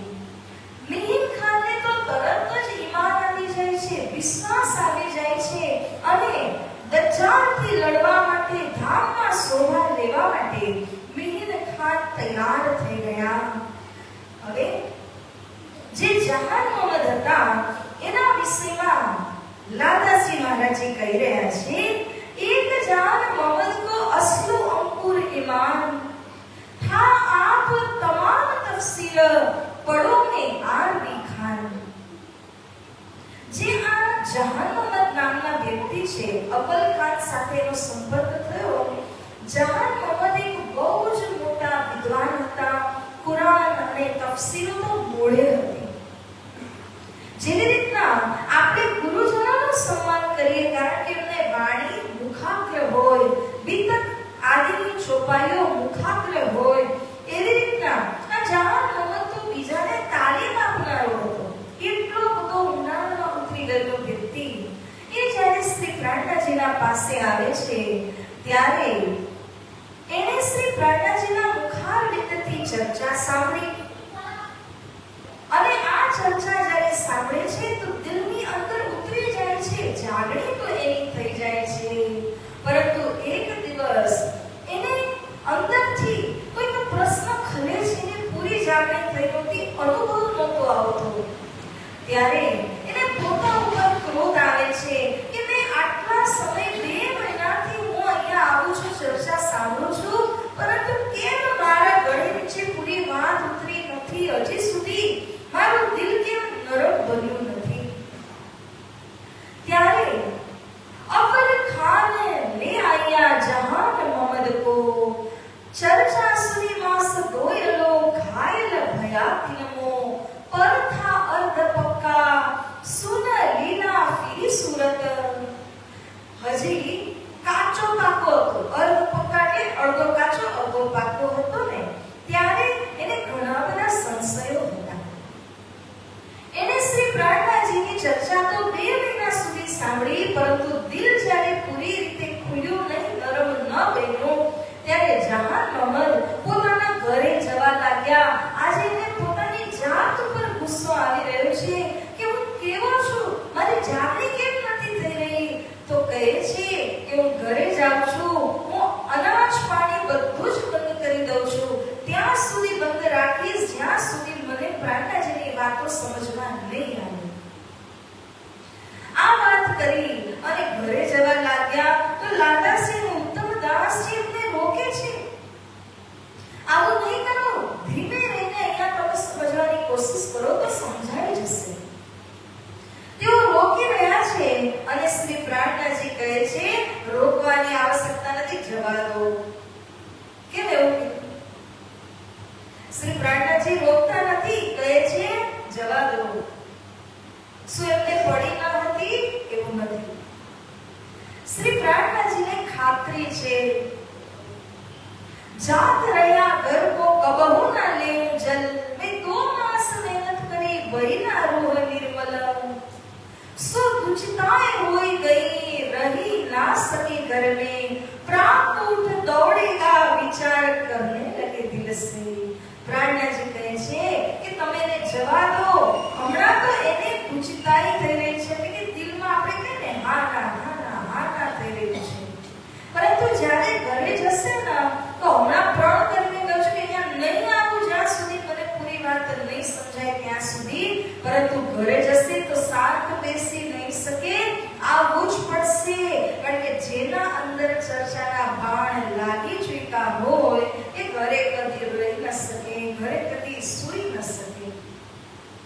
શ્રી પ્રાણનાજીને ખાતરી હતી આ વાતની, એટલા માટે એમણે રોક્યા નહીં અને લાલા સુલતાનદાસજી રોકી રહ્યા હતા, એમને પણ શ્રી પ્રાણનાજી કહે છે રોકવાની આવશ્યકતા નથી। જેવું ધનીજીએ કહ્યું તો એવું જ થયું। दिन दूसरे आया श्री जी साहिब जी के पास, मुझे क्यों न समझावत मोहे है कदमों की आस। બીજા જ દિવસે આવી ગયા, ઘરે રહી ન શક્યા, અંદર બાણ ચૂભે છે। અહીંયા આવી અને કહ્યું કે હે ધણી, કેમ મને તમે સમજાવતા નથી, કેમ મારા વિકારને હટાવતા નથી, દૂર નથી કરતા, કૃપા કરો। तब श्री जी साहेब जी ने कहा एक 8 दिन देवो चित। પ્રાણનાજી એવું નિરાકરણ કર્યું, ઉપાય બતાવ્યા કે તમે 2 મહિના સુધી કથા સાંભળી, બરાબર? કોના તરફથી સાંભળી? તમારા પોતાના તરફથી। હવે મારો આગ્રહ છે મારી તરફથી 8 દિવસ સુધી તમે કથા સાંભળજો। કૃષ્ણ કનૈયા લાલ કી। 100 भी एक પહર, દિવસમાં એક પ્રહર, 8 દિવસના કેટલા? 8 પ્રહર, 8 તેરી 24 કલાક. આટલું નાનું એક ટાર્ગેટ આપ્યું અને કહે છે દેખ કેસા હોવે ઇક. પછી તમે જુઓ કે કેવી રીતે તમને સમજમાં આવી જાય છે, પરંતુ મારા કહેવાથી તમે સાંભળશો. આ મારા લીધે 8 દિવસની ચર્ચા તમે સાંભળવાના છો. જ્યારે ચર્ચાના આવા લાગ્યા, આયા ચર્ચા સુનને સવાલ કિયા એક ઇતર.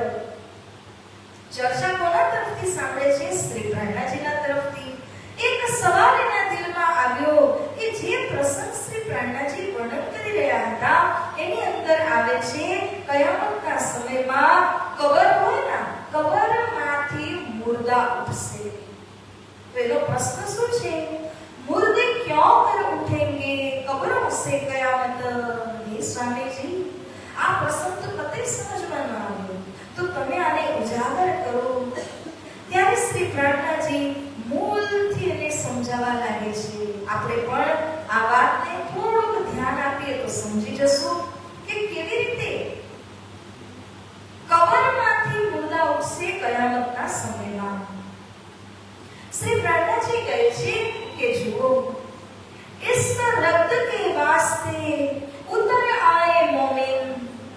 जे समय ईश्वर रब्द प्रेम संवाद થયો તો પરમધામની અંદર, ત્યારે ત્યાંથી મોમિનો અહીંયા સંસારની અંદરમાં આવ્યા. નૂર જલાલે માંગ્યા. ત્યાંની ભાષામાં સમજાવી રહ્યા છે. અક્ષર બ્રહ્મને નૂર જલાલ કહેવામાં આવે છે. એણે પણ ઈચ્છા વ્યક્ત કરી. ઈચ્છા હતી કે અક્ષરાદિકના મહલ અંદર જે લીલા થાય છે એના મને દર્શન કરવા છે. તો નૂર જલાલની પણ એક ઈચ્છા હતી અને સખીઓની પણ ઈચ્છા હતી કે અમારે ખેલ જોવો છે. એટલા માટે રાજ્ય કોને હુકમ કર્યો? અક્ષર બ્રહ્મને. અક્ષર બ્રહ્મએ 3 તકરાર, 3 ખેલ નિર્માણ કર્યા, 3 બ્રહ્માંડ કર્યા. તો જ્યારે 3 બ્રહ્માંડનું નિર્માણ કરે છે અક્ષર બ્રહ્મ, ત્યારે પ્રાત કો યે તીસરા, રાત્રિના 2 તકરાર બ્રહ્માંડ બ્રજરાસ, અને પ્રાતનું ગણાશે આ જાગણીનું બ્રહ્માંડ જે ત્રીજું છે. પેલા સ્વપ્ન કે રાત્રિના કેમ? કારણ કે પરમધામનું જ્ઞાન ત્યાં પીરસાયું ન હતું. આ પ્રાતનું કેમ? કારણ કે અહીંયા પરમધામનું જ્ઞાન પીરસાયું. દિવસમાં અજવાળું થાય એવી રીતે અજવાળું અહીંયા આગળ થયું છે. શ્રી પ્રાણનાજી ક્રમથી એને સમજાવે છે. પહેલી બ્રજ લીલા, પછી રાસ લીલા, આ જાગણી લીલા. આ જાગણી લીલાની અંદર સૌથી પહેલા રસૂલ મોહમ્મદ આવ્યા અને ધામનો સંદેશો લઈને આવ્યા. કરી શરત, અને શરત કરી વાયદો કર્યો. મોહમ્મદ સાહેબે શું વાયદો કર્યો? મારા ગયા પછી 10 સદી બાદ જે 11મી સદી આવશે, એ 11મી સદીની અંદર પૂરા પરમધામની વાત જાહેર થશે. 10 સદી એટલે 1000 વર્ષ. મોહમ્મદ ધામ ગયા એના 1000 વર્ષમાં 9.5 વર્ષ બાકી હતા અને કોણ આવ્યા? રૂહ અલ્લાહ સદગુરુ સ્વરૂપ પધારે છે અને શ્રી પરમધામની તમામ હકીકતને તેઓ લઈને આવે છે. જ્યારે રૂહ અલ્લાહે અહીંયા એ જ્ઞાનને ફેલાવ્યું, ત્યારબાદ એ જ પરમધામના જ્ઞાનને ઇમામ સ્વરૂપે પણ ઓર ફેલાવ્યું. દેશ વિદેશની અંદર જાગણી કરે છે. તબ કાજી હોય કે હિસાબ લેવે હક, એ જ ઇમામ કાજી બનશે. કાજી એટલે જજ, ન્યાયાધીશ બનશે. સુંદર સાજી એટલા માટે જ કહ્યું કે કોઈ નહીં કિસી કે સંગ દુઃખ સુખ લેવે અપને. કાજી બનીને કજા કરશે, ન્યાય કરશે. કોણે કેટલા સારા, કોણે કેટલા ખરાબ કર્મો કર્યા છે એનું નિરાકરણ કરી અને ઇમામ સ્વરૂપે એમને શું આપવાના છે? ન્યાય આપશે. પુણ્યની સામે ફળ આપશે અને પાપ જે કર્યું હશે એ ભોગાવી દેશે અને પાપ પુણ્યમાંથી લોકોને છૂટા કરી દેશે. અકલે ભરી લોકને સબ હોવે એક દિન. જ્યારે ઇમામ આવશે ત્યારે બધા જ લોકો એક ધર્મની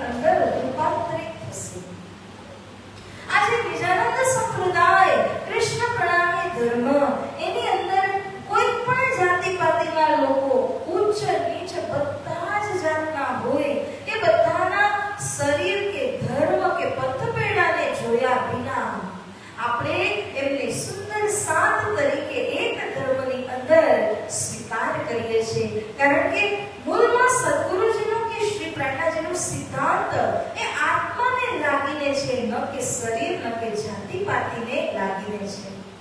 તો સાધુજી આવી રીતના શ્રી પ્રાર્થનાજી કહી રહ્યા છે કે બધા લોકોને પરમધામની બુદ્ધિ પ્રાપ્ત થશે, જ્ઞાન પ્રાપ્ત થશે. આ જ્ઞાન મળવાથી એક સમાન, એક દીનના નીચે બધા આવી જશે. 14 તબકો મિને સબ આવે યકીન. સૃષ્ટિનો સમય લાંબો છે, પરંતુ જ્યાં સુધી આ સૃષ્ટિ છે ત્યાં સુધી આ ધર્મનો પ્રચાર રહેશે અને 14 લોકના સૌ કોઈ આ ધર્મ માર્ગની અંદર સામેલ થશે. ત્યાં સુધી કહ્યું શ્રી પ્રાણજીએ કે અક્ષર અક્ષરાતીત બિના और न कोई बात, બીજી કોઈ વાત જ નહીં રહી. આ સંસારની અંદર સર્વોપરી અક્ષર અને અક્ષરાતીતની પહેચાન સૌ કોઈને થઈ જશે. જબ નીંદ ઉડી નૂર જલાલ કી. હવે આ ખેલ જ્યારે સમાપ્તિ તરફ જશે, પ્રલય તરફ જશે, તે સમય કોને ખબર દેવામાં આવશે? નૂર જલાલ અક્ષર બ્રહ્મને.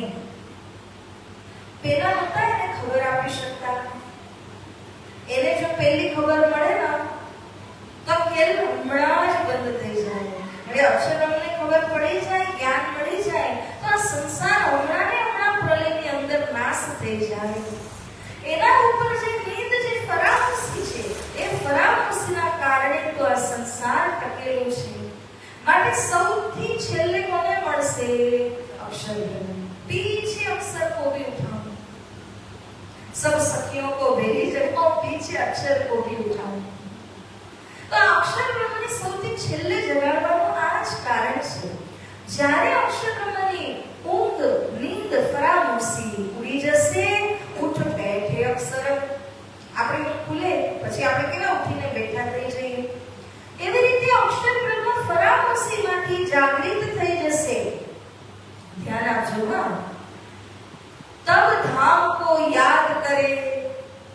જ્યારે તમે સપનું જોયું, તમે બહુ ઊંચી સરસ જગ્યામાં ગયા, કોઈ સ્વિટ્ઝરલેન્ડ ગયા, કોઈ અમેરિકા ગયા સપનાની અંદર, અને જેમ જ તમે ઉઠો તો કેવો અનુભવ થાય? હમણાં જઈને એવા જેવું લાગે. એટલો સારો અનુભવ આપણને થાય અને એ વાતને આપણે ભૂલી ન શકીએ. સતત આપણે યાદ કરીએ, બીજા લોકોને કહીએ મને આવું સપનું આવ્યું.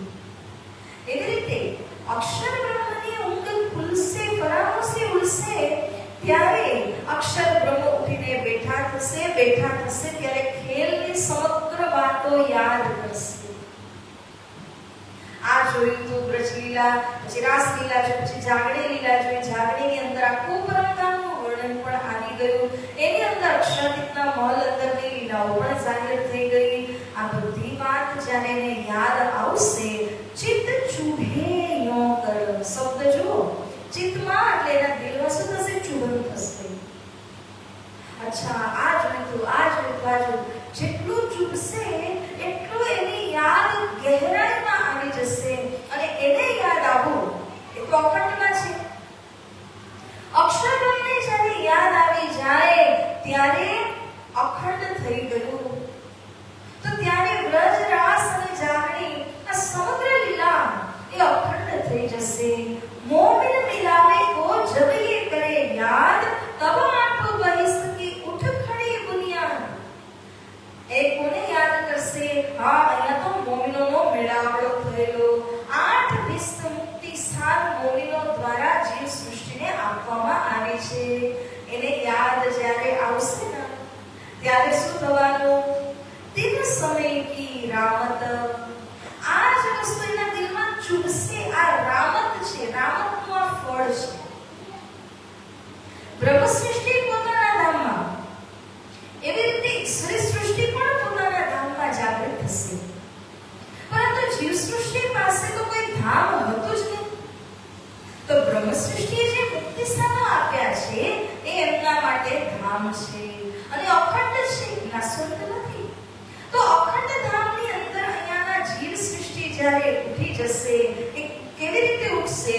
અક્ષર બ્રહ્મએ યાદ કર્યું ને કે 8 પ્રકારની મુક્તિ સ્થાન છે, 8 પ્રકારના બહિષ્ઠ છે. તે સમયે એના દિલની અંદર આ સમગ્ર ખેલ, એના સારા જીવ સૃષ્ટિ જળ ચેતન જે કંઈ પણ કહો એ બધું એને સ્મરણમાં આવી જશે અને અખંડ બની જશે. આ જે લીલા છે સુદર્શનજી, આના માટે કહ્યું છે કુરાનની અંદર, યો ઉઠેંગે મુર્દે કબરોं से कयामत, दिन समय की रामत, કરી મોહમ્મદ પિત, બોલે શ્રી પ્રાણનાથ પ્યારે કી. ધ્યાનથી સમજો, આ અંતિમ કડી છે આ વસ્તુને સમજવાની કે અક્ષરબ્રહ્મને યાદ કર્યું, બરાબર? જેને અહીંયા ધર્મમાં આસ્થા રાખી, ઈમાન રાખ્યું, વિતક સાંભળી, ભજન કર્યા, ભક્તિ કરી, પરિક્રમા કરી, પૂનમ કરી, કોઈ પણ સાધન જે પણ કર્યા છે એ તમારો ભક્તિ ભાવ છે, તમારું ઈમાન છે, વિશ્વાસ છે. આ વિશ્વાસના આધાર પર અક્ષર બ્રહ્મ જ્યારે તમને યાદ કરશે ત્યારે આ ભક્તિ કરનારા જે જીવો છે એવા અખંડ થઈ જશે. જેની જેવી ભક્તિ એવું એનું સ્થાન. 8 દરજા કેમ છે? 5 આંગળી સરખી નથી હોતી. જે જીવની જેટલી ઉચ્ચ ભક્તિ હશે એટલું ઉચ્ચ એનું સ્થાન હશે, અને જે જીવ ભક્તિ નહીં કરી શકે, નિમ્ન સ્થાન હશે, એને એટલી ઓછી દરજાની વિસ્ત મળશે. તો કોઈ સાથે નાઇન્સાફી થશે? કોઈ સાથે નાઇન્સાફી નહીં થાય. એનું એક કર્મ, એક પરિક્રમા, એક બોલેલી વાણી કે શબ્દ એ પણ એળે જશે નહીં. કારણ કે કજા કોણ કરવાના? પોતે શ્રી પ્રાણનાથજી કરવાના છે. તો કોઈના પણ સાથે કોઈ પણ પ્રકારની ના સમજી કહો કે બેમાની કહો કે પછી ઇનજસ્ટિસ કહીએ, નાઇન્સાફી નહીં થવા દે. એક નાનાથી નાના કર્મને યાદ રાખીને બધાનું ફળ દેવામાં આવશે. એટલે જેટલું પણ બને એટલું ઈમાન લાવીને, ભરોસો રાખીને જ્યારે આપણે સેવા, ચિત્તવની, પ્રાર્થના આ બધું જ કરીએ છીએ ને, આપણને લાગે આપણને કોણ જોઈ રહ્યું છે, કોણ જુએ છે? આ ઉપરવાળાનો સીસીટીવી કેમેરા સતત ચાલુ છે, એમનું સુપરવિઝન સતત ચાલુ છે આપણા ઉપર. એક બી હરકત છૂટતી નથી, સારી કે ખરાબ. બધાનો જ ન્યાય શ્રી પ્રાણનાથજી દ્વારા કરવામાં આવશે. જો ઈમાન ન્યાય કે સોવે બીચ કબર. હવે જો જે ભક્તિ કરી, બરાબર, ભક્તિ કરવા વાળો જ્યારે કબરમાં સૂઈ જાય, જ્યારે એનો અંત આવી જાય, સો જુએ નૂર કે ચિત્ત में, જ્યારે અક્ષર બ્રહ્મને એની યાદ આવશે, લીલામાં એ પણ છે, એ ભક્તોને જ્યારે અક્ષર બ્રહ્મને યાદ આવશે, ભૂલે નહીં ક્યું એ કર, ત્યારે એ બિલકુલ કતઈ ભૂલી નહીં શકે. અક્ષર બ્રહ્મ નહીં ભૂલે તો જે અન્ના જીવ જેણે જેવી ભક્તિ કરી એ ત્યાં મુક્તિ સ્થાનને પ્રાપ્ત કરશે. સુતા ક્યાં?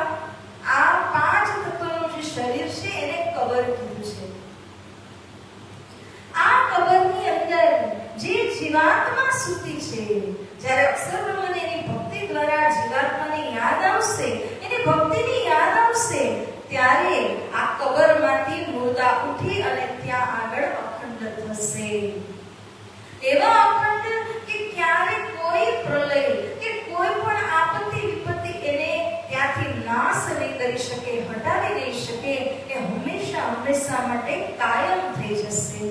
અને ત્યાંની સચ્ચિદાનંદમય ભૂમિકાની અંદર એ હંમેશા આનંદ લેતા રહેશે. શ્રી પ્રાણનાથજી ભાઈજરાજજીના ચરણો તલે રહેશે. તો હે સુદર્શનજી, આ પ્રસંગ જ્યારે શ્રી પ્રાણનાથજીએ વર્ણન કર્યો, કેટલા ક્રમથી એમણે વર્ણન કર્યું, અને આ વર્ણન જ્યારે જહાનમતને સમજાઈ જાય છે, એ દરવાજા ખોલતે એક શંકા હતી, દરવાજો બંધ હતો, જ્યારે આ દરવાજાને ખોલે છે, જોશ આયા જોર, તબ દજ્જાલ કાપિયા, કરને લગા શોર, બોલે શ્રી પ્રાણનાથ પ્યારે કી, લ્યાયા દિન તીસરે જહાન મમદ ઈમાન, હકીકત મારફત કી હોય ગઈ પહેચાન. શ્રી પ્રાણનાથજી કેટલા દિવસ ગયા હતા? કેટલામાં દિવસે ઈમાન આવ્યું? ભૈરવ શેઠને એને પણ ત્રીજા જ દિવસે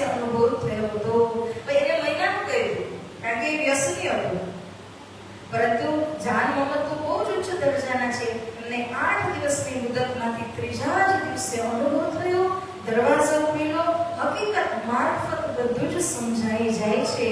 એવો જોશ આવે છે કે જ્યારે પણ શ્રી પ્રાણનાથજી પરમધામની વાણી કહે છે, અખંડની વાણી બોલે છે, ત્યારે જહાન મમતને એવો જોશ આવે છે. આપણે દડાને આમ કેમ કરીએ, બોલ હોય છોકરાઓ રમે આમાં કરે તો કેવું ઉછળે, એવી રીતે જ્યારે લાહુત અને હાહુતનું નામ આવે છે, લાહુત પરમધામ, હાહુત મૂળ મિલાવા, લાહુત અને હાહુતના નામો સાંભળીને એ પણ એવી જ રીતે દડાની જેમ ઉછળી પડે છે. ફેર સાવધાન હોવહી જબ સુને નામ લાહુતા તબ ફેર ગિરે જોશ में याद करे कयामत, बोले श्री कृष्ण कन्हैया लाल की. तो भाव जे आ जहान मोहम्मद છે, જહાન મોહમ્મદ એક વાર તો ઉછળે, પ્રાણનાથજી એને શાંત કરે, બેસી ચર્ચા સાંભળે. ક્યાંય ને ક્યાંય વર્ણનમાં તો લાહુત હાહુત શબ્દ આવી જાય, જેમ જ પાછા શબ્દ આવે પાછા ઉછળે, બારવાર એને શાંત કરવા પડે, એટલો જોશ એની આત્માની અંદર આવી જાય. સુંદર સાચી એક વાત સમજવાની છે, આત્મા એટલે પરમાત્માનો અંશ છે. તો જેટલી શક્તિ પરમાત્મામાં છે એટલી આત્મામાં છે કે નહીં? પણ આત્માની શક્તિ ઉપર રાખ બની ગઈ છે શું? માયા છે, કર્મજાળ છે. અહીંયા કરેલા સારા ખરાબ જે પાપ પુણ્ય રૂપી કર્મની કાઈ છે, એ જ આત્માની ઉપર કે લીલી શું કહેવાય ને, કાઈ જામી જાય, લીલ જામી જાય. એ લીલની જેમ આત્માની ઉપર કર્મની જાળી છે. જ્યાં સુધી આ કર્મ બળતા નથી ત્યાં સુધી એ જીવને આત્મામાં પરિણત કરી શકાતું નથી. અને આત્મા જો આ જાન મોહમ્મદ જાગી ગયા તો જીવ પણ ટળી ગયું, આત્માની અંદર આવી ગયા. અને આત્મા ભાવમાં જ્યારે આવ્યા તો કેટલી શક્તિ અનુભવ કરે છે, કારણ કે આ શક્તિ પરમાત્માની શક્તિ છે. તો સાંતજી આ કર્મ જ છે, જે કર્મ આપણને પીછે ધકેલી દે છે, આગળ વધવા દેતા નથી, આત્મામાં શક્તિ આવતી નથી. એનું કારણ આજ માયા, મોહ, આજ એના સારા ખરાબ કર્મો છે જે આપણને દુવિધામાં નાખે છે. આગળ શ્રી લાલાજી મહારાજજી કહે છે, તબ શ્રી રાજ આરોગ કે હિંડોલે ખાટ પોડત. એક સરસ મજાનો હિંડોળો છે. શ્રી રાજી મહારાજજી ભોજન કરે ત્યારબાદ હિંડોળા ખાટની ઉપરમાં આરામ કરે છે. આ 4 મહિના સુધી આ લીલા થઈ. એક વાર એવું થયું કે પઠાણ ફતેહ મોહમ્મદના સાથે જહાન મોહમ્મદની મુલાકાત થઈ છે.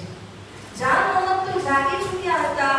તે ફતેહ મોહમ્મદ પાસે જ્યારે ગયા તો ફતેહ મોહમ્મદ કહે છે, મેં સાંભળ્યું છે તમે એક વૈરાગીની પાસે ચર્ચામાં જાઓ છો અને તમે કહો છો કે એ તો ઇમામ સ્વરૂપ છે, તમને કેવી રીતે પહેચાન થઈ? મને પણ કહો. સારા ભાવથી જહાન મોહમ્મદ એમને સમજાવે છે. ફતેહ મોહમ્મદને ખબર પડી વાત તો આની સાચી છે, હવે આને રોકવું કેવી રીતે, દબાવવું કઈ રીતે? તો દબાવવા માટે કહે છે કે હું તમને એક 40 પ્રશ્ન આપું છું, તમે આનું નિરાકરણ એ મહાત્મા પાસેથી અગર તમે કરીને લાવશો તો જેમ તમે ઈમાન લાવ્યા, વિશ્વાસ લાવ્યા, હું પણ એમના ચરણોમાં અનુયાયી બનીને વિશ્વાસ કરીશ. તો જહાન મોહમ્મદ શ્રી પ્રાણનાથજી પાસે આવ્યા.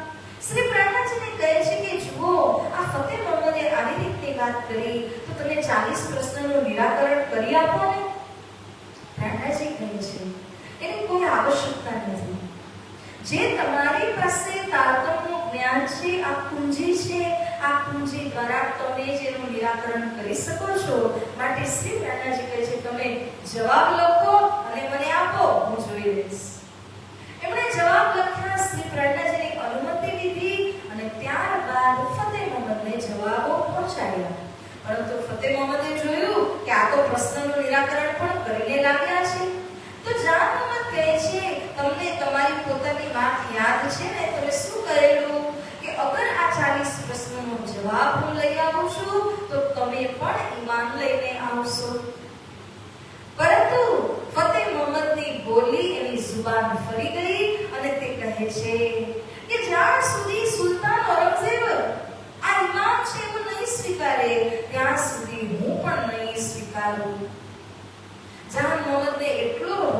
ચડ્યો તો કહે છે तुम्हारा ईमान ऊपर सुल्तान, તારો ઈમાન ખુદા કે ઈમાન ઉપર નથી, સુલ્તાન તારા ખુદા છે. જ્યાં સુધી નહીં જાણે તો તું પણ નહીં જાણે. તને તો વિશ્વાસ આવવો જોઈએ, તારી સામે તો આ બધું જ મેં પુરસ્ત કરી દીધું છે. ત્યારે બંનેના વચ્ચે એવો ઝઘડો થયો. હવે ફતેહ મોહમ્મદ તો હતા જાલિમ, એને જહાન મોહમ્મદના ઉપર ડુંગા છોડી દીધા, આને જવા નહીં દેતા વૈરાગી પાસે. ત્યારે જે જહાન મોહમ્મદ હતા એ તેમ છતાં આવે છે, પઠાનો એને ધમકી આપે છે, જતા નહીં, મારી દીશું, આ તે બધી ધમાસ આવી.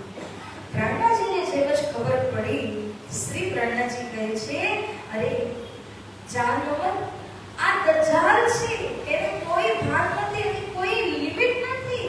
તમે એના કયામાં નહીં આવો, તમે સાવધાની બરતો, એના સાથે ઝઘડો નહીં કરો. ગમે ત્યારે માયારૂપી દજ્જાલથી તમે ઝઘડો કરીને છૂટી નથી શકવાના, તમે એને પહોંચી નહીં શકો. ઇનસો છલે છૂટીએ તુમ જીન જોરા કરો આપ, છલ દ્વારા એને તમે હરાવી શકશો, પરંતુ તમે એને રીતપૂર્વક ક્યારે હરાવી નહીં શકો, કારણ કે ક્યારે તમારા તાબામાં નહીં આવે. રાણાજીએ તો સમજાવ્યું, ઝઘડો નહીં કરો. જહાન મોહમ્મદ કહે છે, હે રાજી, હે પિયા પ્રાણનાથજી, હું શું કરું? એ તમારા પાસે આવવાથી મને રોકે તો હું કઈ રોકાઈ જાઉં? હું રોકાવે એવો નથી, હું તો તમારી પાસે આવીને જ રહીશ. આ વાતો થઈ રહી હતી ત્યાં જ જે પઠાણો હતા એમણે વિચાર કર્યો કે આપણે જહાન મોહમ્મદને તો મારવાના છે જ, એનાથી પહેલા વૈરાગી સાથે ઝઘડો કરીને એને ભગાડી. ત્યારે पठानों परियान किया, जहान मोहम्मद डारे मार, इन हमारे दिन से छोड़ दिया व्यवहार. પઠાનો વિચાર કરે છે, આપણા ધર્મમાંથી આ જહાન મોહમ્મદે વ્યવહાર છોડી દીધો છે, તો આપણે પેલાને મારીએ. પરંતુ એના કરતા पहले तो वैरागी से करे लड़ाई, जोरदार लड़ाई प्राणनाजीની સાથે કરશું. એ વૈરાગી વેશમાં છે. એકવાર રાતે 10-12 પઠાનો મળી અને આવ્યા. શ્રી પ્રાણનાજી મજલિસ કરી રહ્યા હતા અને બંને બાજુ સુંદર સાત ભરાઈને બેઠા હતા. દીપકની જ્યોતિ બળી રહી છે, રહેલોમાં પુસ્તકો પધરાવેલી છે. એવા સમયમાં પઠાનો પણ આવ્યા. એટલી શાંતતા છે આ ચર્ચાની અંદર, કોઈ કશું જ બોલતા નથી, બધાનું ધ્યાન કેન્દ્રિત હતું. આ સમયમાં જ્યારે એ પઠાનો અહીંયા આગળ આવે છે ત્યારે, એ ભગતજી ये क्या है, हम करे लड़ाई तुमसे. અરે ભગતજી, એક હિન્દુ મહાત્મા થઈને તમે કુરાન આગળ પધરાવી છે, तुम टीका माला पहनत और क्यों पढ़त कुरान, यह रवा है नहीं जो तुम कहो सुनो कान. મહાત્માજી, ગળામાં તમે કંઠી પહેરી છે આટલી લાંબી, અહીંયા તમે ઉદપુંદ તિલક લગાવેલું છે, તમે એક હિન્દુ મહાત્મા છો, તો પછી તમે આ કુરાનને પધરાવીને એની ચર્ચા કેવી રીતે કરી શકો છો? આ કોઈ નિયમ, કોઈ પરિપાટી નથી. तब श्री जी ने कहा, हम गरजत है तुम खुदा और रसूल की मोहब्बत बांधत आपस में हम. પઠાનો, અહીંયા તમે ખલીલ પહોંચાડવા માટે નહીં આવો, કારણ કે ખુદા અને મોહમ્મદના વચ્ચે જે સંવાદ થયો, જે પ્રેમનો વાર્તાલાપ થયો છે, એના વિષયમાં અમે ચર્ચા કરી રહ્યા છીએ. અમે કોઈ ગેરકાનૂની કામ નથી કરતા, એટલા માટે તમે અહીંયા ખલીલ પહોંચાડવા માટે નહીં આવો. તમે જહાન મોહમ્મદ બોલ્યા, તમે કિને એ ફરમાય. જે જહાન મોહમ્મદ બધાને તાલીમો આપતા હતા, ઘણા મુસલમાનોને એમણે પહેલા તૈયાર કર્યા હતા. એ જહાન મોહમ્મદ ઉઠી ગયા, જોશ આવે છે. જહાન મોહમ્મદ કહે છે, અરે તમને કોણે શીખવાડ્યું કે જ્યારે ખુદાની વાતો થતી હોય,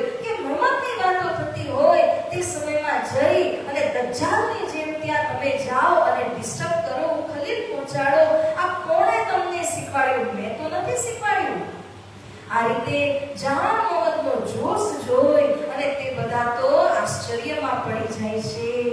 સાથે જ આ ચર્ચાની અંદર મિહિર ખાન, ગાઝી ખાન, અવ્વલ ખાન જે બેટા હતા, અગ્રગણ્ય મુસલમાન ભાઈઓ, બધાને જોશ આવે છે. એ લોકોના જોશને જોઈ અને પઠાનો આવ્યા હતા. તેઓ કહે છે, યારો ઉઠો, જીવી ફીરી કચ્છું ના રહી હદ. અને આપણે બધા જઈએ, કારણ કે કોઈ હદ ન રહી. આપણા મુસલમાન ભાઈ આપણને મારવા માટે ઉઠ્યા, આપણને અહીંયાથી ભગાડવા માટે ઉઠી ગયા છે. યારો બડા જાદુગર, આ તો સંત છે, આ તો કોઈ જાદુગર છે. એવો જાદુ કરી દીધો કે અમારા ભાઈઓને અમારા ખિલાફ કરી દીધા. ત્યારે ક્ષમા માંગે છે અને કહે છે, હે ભગતજી, હમ જાત હૈ, હમકો કીજીએ માફ, માફી આપો, અમે અહીંયાથી ભાગીને જઈએ છીએ. આ રીતે ખલીલ પહોંચાડવા આવ્યા હતા, પરંતુ શ્રી પ્રાણનાજીને મોમીનો તરફથી ખૂબ સરસ રીતના એમને મુંતોડ જવાબ દેવામાં આવે છે. ઔરંગાબાદની અંદર જ્યારે આ રીતે વિતર્ક થઈ રહી હતી, તે સમયમાં ભાવસિંહ હાડાએ જે 4 મુસલમાન આપ્યા હતા શ્રી પ્રાણનાજીને, એ 4 મુસલમાનો સમજી ગયા, જાગી ગયા. બધાએ સ્વીકાર કરી લીધું કે શ્રી પ્રાણનાજી તો પૂર્ણ બ્રહ્મ ઇમામ સ્વરૂપ છે. અને ભાવસિંહ હાડાને કહ્યું, તો ભાવસિંહ હાડાએ કમર બાંધી, હવે હું બાદશાહ ઔરંગઝેબના ખિલાફમાં તલવાર લઈને લડવા માટે તૈયાર છું. જ્યારે આ રીતે ભાવસિંહ હાડા કમર બાંધે છે, इस समय भाव सिंह को वाका हुआ जब, तब जोर किया दज्जाल ने, शोर बड़ा हुआ तब. परमात्माની ઈચ્છા તો જુઓ, સમજવાની વાત છે. ભાવસિંહ હાડાએ કમર બાંધી, ત્યારે વાકા હુઆ, અચાનક મોત થઈ ગઈ. એને તો સારું જ વિચાર્યું કે હું બાદશાહ ઔરંગઝેબના ખિલાફમાં કમર બાંધું અને એના શાસનને હટાવવા માટે, નિર્મૂલ કરવા માટે પ્રાણનાજીની સહાય કરું. પરમાત્માની ઈચ્છા ન હતી. ભાવસિંહ હાડાને લઈ લીધા. કેમ? કોની શોભા લેવા જઈ રહ્યા હતા? મહારાજા છત્રસાલજીની શોભા કોઈ લે, રાજ્ય સહન ન કરે. તો ભાવસિંહ હાડાએ કમર તો બાંધી, પરંતુ પરમાત્મા એમને ઉઠાવી લીધા. આ રીતે દજ્જાલ રૂપ જે ફતેહ મહમ્મદ હતા, જેનો જાન મોહમ્મદ સાથે ઝઘડો થયો, કોણ? ફતેહ મહમ્મદ. ફતેહ મહમ્મદ સત્તા પર આવી ગયા, તખ્ત પલટાઈ જાય છે. ભાવસિંહ હાડાનું ધામ ગમન થયું. ફતેહ મહમ્મદે સિંહાસન ઝડપ્યું અને સિંહાસન ઉપર આવતાની સાથે પહેલો હુકમ કે જઈ અને વૈરાગીને પકડો. પહેલું મારું કામ હતું. અને એ સમય શ્રી પ્રાણનાજી કુરાન ઉતારવાનું કામ કરી રહ્યા હતા, મશગુલ હતા.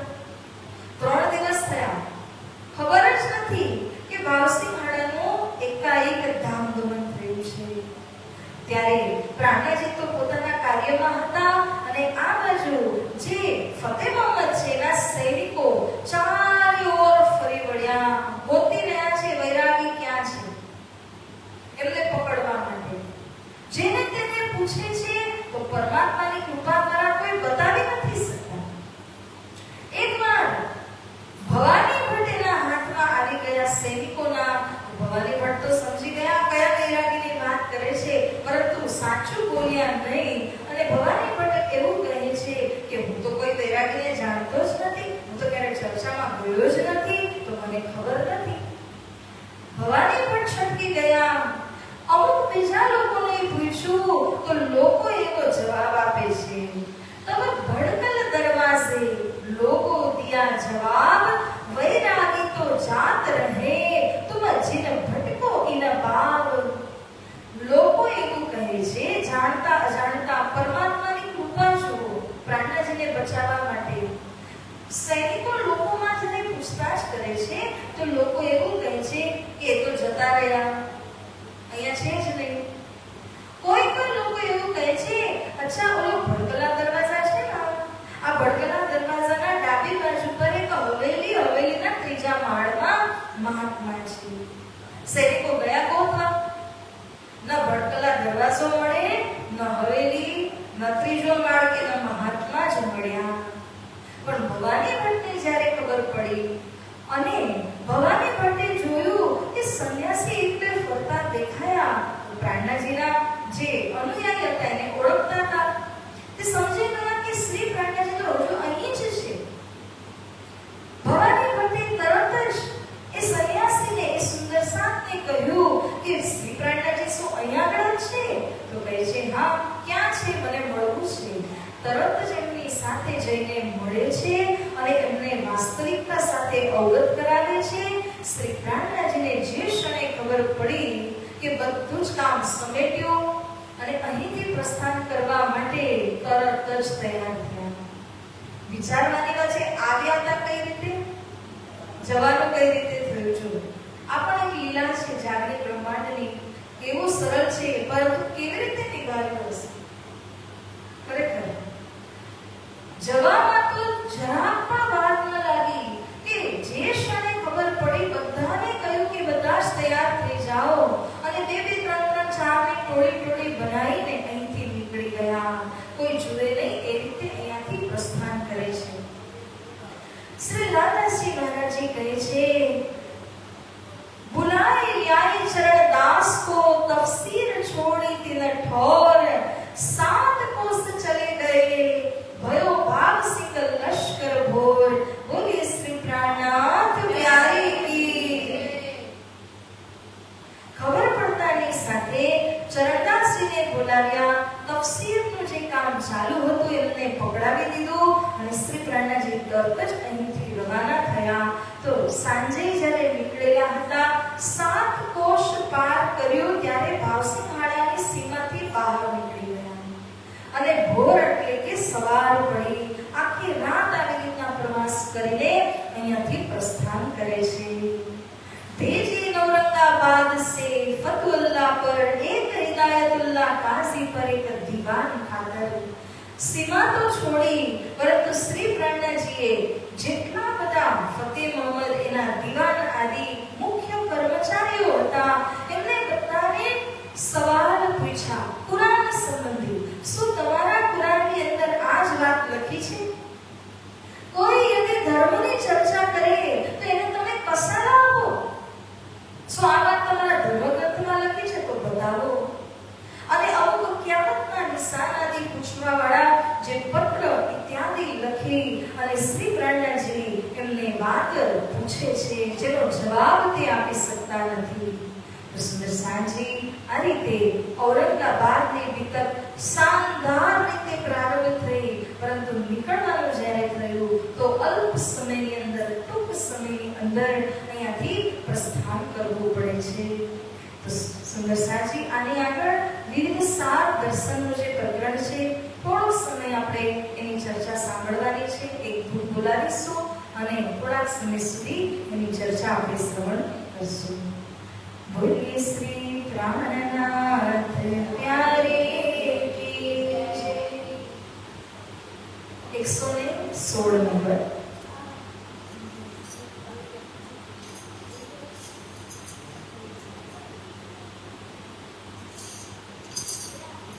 एक तमन्ना प्रीतम मेरी, एक तमन्ना प्रीतम मेरी, दिल में बसा लो सूरत तेरी, हो दिल में बसा लो सूरत तेरी, हो हर पल तुझी को निहारा करूं मैं,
ત્યારે સુંદરસાનજી વિવિધ સાર દર્શન એટલે કે શુક્રાનાનું પ્રકરણ છે.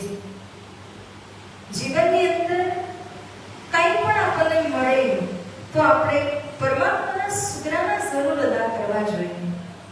સ્વામી શ્રી લાલાજી મહારાજજી એ જ વાત કરી રહ્યા છે. अब तुम सुनो साथ जी शुक्राना करो याद, एक बात न तुम ऊपर दिखाओ तुम्हें बुनियाद. ખરેખર સમજવાનો પ્રસંગ છે આ. હે મોમિનો, હે સુંદર સાજી, પરમધામથી બ્રજરાસ અને જાગણીમાં તમે આવ્યા. હર એક જગ્યામાં, હર એક પ્રસંગની અંદરમાં શ્રી રાજી મહારાજે જે રીતે તમારા ઉપર કૃપા દૃષ્ટિ કરી છે, જે રીતે તમને સંસારમાંથી બચાવ્યા છે, પલ-પલમાં તમારી રક્ષા જ્યારે કરી છે કે અત્યારે તમને નહીં સમજાય, પરંતુ તમે ગૌર કરશો, ધ્યાન આપશો તો જ તમને સમજમાં આવશે કે આ કાર્ય મારાથી કઈ રીતે થયું, કારણ કે પરમાત્માએ મારી રક્ષા કરી. તો હર પલની અંદર ધણીના આપણે શુક્રાના બજાવવાના છે. એમને આપણે બાર-બાર કહેવાનું છે કે હે પિયા, હે ધણી, તમે મારી રક્ષા કરી તો જ મને આ વસ્તુ પ્રાપ્ત થઈ. તમે શું નથી કર્યું, તમારી મહેનત શું નથી કર્યું. તો અહીંયા દાદાશ્રી મહારાજ વ્રજલીલાથી લઈને અંતિમ પર્યંત અત્યારે જે આપણે પ્રસંગ સાંભળ્યો ને કે ભાવસિંહ હાડા, ફતેહ મોહમ્મદ આદિનો પ્રસંગ, ત્યાં સુધીની તમામ વિતકનો સાર નિચોડ કાઢીને આપણને આપી રહ્યા છે. સમય અનુસાર ટૂંકમાં આપણે એના અમુક પ્રસંગને સમજીએ. શ્રી લાલાજી મહારાજ એવું કહે છે કે આજ સુધી આ જમીન, આ ધરતીમાં વેદ અને કતેરને લઈને તો કેટલા લોકોએ ખોજ કરી, પણ ત્રિદેવા જેવા કે અહીંયાના ઋષિ મહર્ષિ આદિ કોઈને પણ સત્યની પ્રાપ્તિ થઈ નહીં. બિના તારતમ કોઈ આ વાતને સમજી ન શક્યા. ત્યાં સુધી કહીએ કે અક્ષર બ્રહ્મને હમણાં જ આપણે વાત કરી, ક્યારે મળશે જ્ઞાન? સૌથી છેલ્લામાં છેલ્લા. પરંતુ એક વાત જુઓ તો ખરા, ધણીની મહેર કે જ્યારે અક્ષર બ્રહ્મે આ સંસાર બનાવ્યો, આની અંદર જીવ સૃષ્ટિ બનાવ્યા, જીવ સૃષ્ટિને યદિ તારતમ જ્ઞાન પ્રાપ્ત થઈ જાય છે તો આ જ્ઞાનના માધ્યમથી જીવ સૃષ્ટિ હોય તો પણ પરમધામની લીલા એને ખબર પડી જાય છે કે શ્રી રાજી મહારાજ 6 વાગ્યાથી લઈને અને રાતના પહોળી પર્યંત જે લીલાઓ કરે છે, કયા કયા સ્થાનોમાં જાય છે, કયા કયા સ્થાનની કઈ કઈ ખૂબીઓ છે, ત્યાં સુધી કે કેટલી ગલી, કેટલી મહેરાબ ક્યાં આવી છે ને એ પણ કોઈ જીવ સૃષ્ટિ પણ સમજવા લાગે છે. ક્યારે? યદિ એને તારતમ મંત્ર કે જ્ઞાન પ્રાપ્ત થઈ જાય છે ત્યારે. તો સાતજી એટલી કૃપા પરબ્રહ્મએ કરી છે એના જીવ સૃષ્ટિ ઉપરમાં કે અક્ષર બ્રહ્મને ભલે છેલ્લા ખબર પડે, ત્રિદેવને ભલે ખબર ન હોય, પરંતુ એના જીવ સૃષ્ટિને ખબર પડવા લાગી. આ કૃપા નથી? કૃપા વિના એને ખબર પડવાની હતી? માટે શ્રી લાલાજી કહે છે કે આ કૃપા તો બધા જીવ ઉપર છે. જો જીવ ઉપર આટલી કૃપા કરતા હોય તો બ્રહ્મ સૃષ્ટિ ઉપર કેટલી દયા કરે છે ધણી. 11 વર્ષ અને 52 દિવસ તમે પ્રસંગને યાદ કરશો તો ગોવર્ધનને ધારણ કર્યું, કેટલા પ્રકારના વિઘ્ન બાધાઓ આવ્યા, એ બધા વિઘ્ન બાધાઓથી હર પલ ગોપીઓની રક્ષા કરી. ફક્ત શું કહેવાનું હતું? હે કૃષ્ણ, હે કનૈયા, રક્ષા કરો. આગ પી ગયા, ગોવર્ધન ઉઠાવ્યું, અગાસુર, બકાસુર બધાને જ એમણે અહીંયાથી ગોપીઓની એમાં રક્ષા કરી. તો કઈ રીતે કરી રહ્યા છે? કારણ કે મારો સંબંધ છે આ ગોપીઓની સાથે, આ બ્રજવાસીઓની સાથે, એટલા માટે એમની રક્ષા કરે છે. આ તો બાહ્ય છે. આંતરિક રૂપથી જુઓ તો શ્રી કૃષ્ણે કેટલો પ્રેમ અને કેટલો આનંદ તે સમય બ્રજ અને રાસને લીલાઓમાં આપણને આપ્યો. એના શુક્રાના અદા કરો સુંદર સાંજી. કોઈ આપણને એક ચણાનો દાણો આપે ને એના પણ શુક્રાના અદા કરવા જોઈએ. તો પરબ્રહ્મ પરમાત્માએ તો અસીમ કૃપા કરી છે આપણા ઉપર. એક વાત થઈ હતી કે કબીર સાહેબ જે છે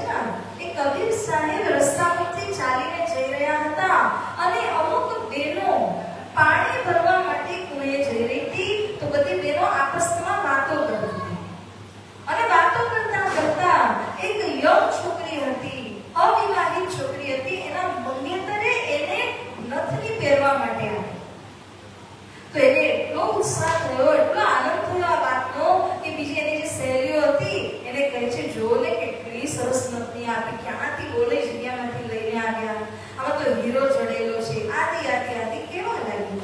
આખા રસ્તે બસ નથનીની ઉપર એની ચર્ચા, અને નથનીની સાથે કે મારા મંગેતરે કેટલી સરસ નથની આપી એની ચર્ચા. કબીર સાહેબ બધું સાંભળતા હતા, અને સત્પુરુષ હોય તો એમને આવું બધું સંભળાય ને જરૂર એમના ટીકા ટિપ્પણી એની પર આવે સુધારવા માટે. ત્યારે કબીર સાહેબ એવું કહે છે, અરે નથની દીની યારને સો સુમિરત બારંબાર. બરાબર. નાક કોણે આપ્યું? એક નથની તને આપી, એને તો આટલી વાર સુમિરત કરે છે. જેણે નાક આપ્યું એનો એક વાર તો કરી લે. નાક દીની કરતારને તિલકો દિયા વિસાર, એને તો ભૂલી જ ગઈ. નથની કર્યા કરે છે, મંગેતરની આટલી પ્રશંસા કર્યા કરે છે. અરે જેણે નાક આપ્યું, આટલું અનમોલ શરીર અને આટલો અનમોલ જન્મ જેણે આપ્યો છે, તો એના પ્રત્યે તારે કાંઈ આભાર વ્યક્ત નથી કરવાનો. આ સમજાવે છે આપણને કે કઈ વસ્તુમાં મોહિત થઈને એને બાર-બાર આપણે યાદ કરીએ છીએ, પણ ધણી જે સાચી કૃપા કરી રહ્યા છે એમને તમે કેટલી વાર યાદ કરો છો? તો અહીંયા શ્રી પ્રાણનાજી કહે છે કે વ્રજની અંદર આટલા સુખ દીધા પછી ક્યાં લઈ ગયા? રાસ મંડળ ત્યાં રચાવ્યું. કેવલની સ્વામીના અનંત સ્તરણમાં, જ્યાં સુધી ત્રિદેવ તો નહીં, મહાવિષ્ણુ પણ પહોંચી નથી શકતા, અક્ષર બ્રહ્મ નથી પહોંચી શકતા, એવી જગ્યામાં રાસ રમવા માટે અતિ સુંદર યોગ માયાનું બ્રહ્માંડ રચાવ્યું. કોના માટે? અમને સુખ દેવા માટે, સખીઓને આનંદ કરાવવા માટે ધણી આટલું કર્યું. તો શું તમે શુક્રાના અદા નથી કરી શકતા? પલ પલ તમે ધણીની મહેરને જુઓ, શુક્રાના અદા કરો. સુંદર સાજી એક વાત છે મેં આગળ કરી હતી, તમે જેટલું શુક્રાના બજાવો, યાદ કરો, યાદનું ઊંધું કરો તો એટલા તમે દયાના પાત્ર બનો છો. માટે ધણી એક એક વાત યાદ કરાવી રહ્યા છે. બ્રજમાં શું કર્યું, રાસમાં કેવી રીતે રક્ષા કરી, અને એવી રીતે જ્યારે જાગણીના બ્રહ્માંડની અંદર લઈ આવ્યા, તો પહેલા સતગુરુજીના આવતા પહેલા રસૂલ બનીને પોતે ખબર લઈને આવ્યા. 3 સુરતને એમણે ધારણ કરી. 3 સુરત એટલે કે 3 સ્વરૂપને ધારણ કર્યા. 3 સ્વરૂપની અંદર બસરી, મલકી, હકી.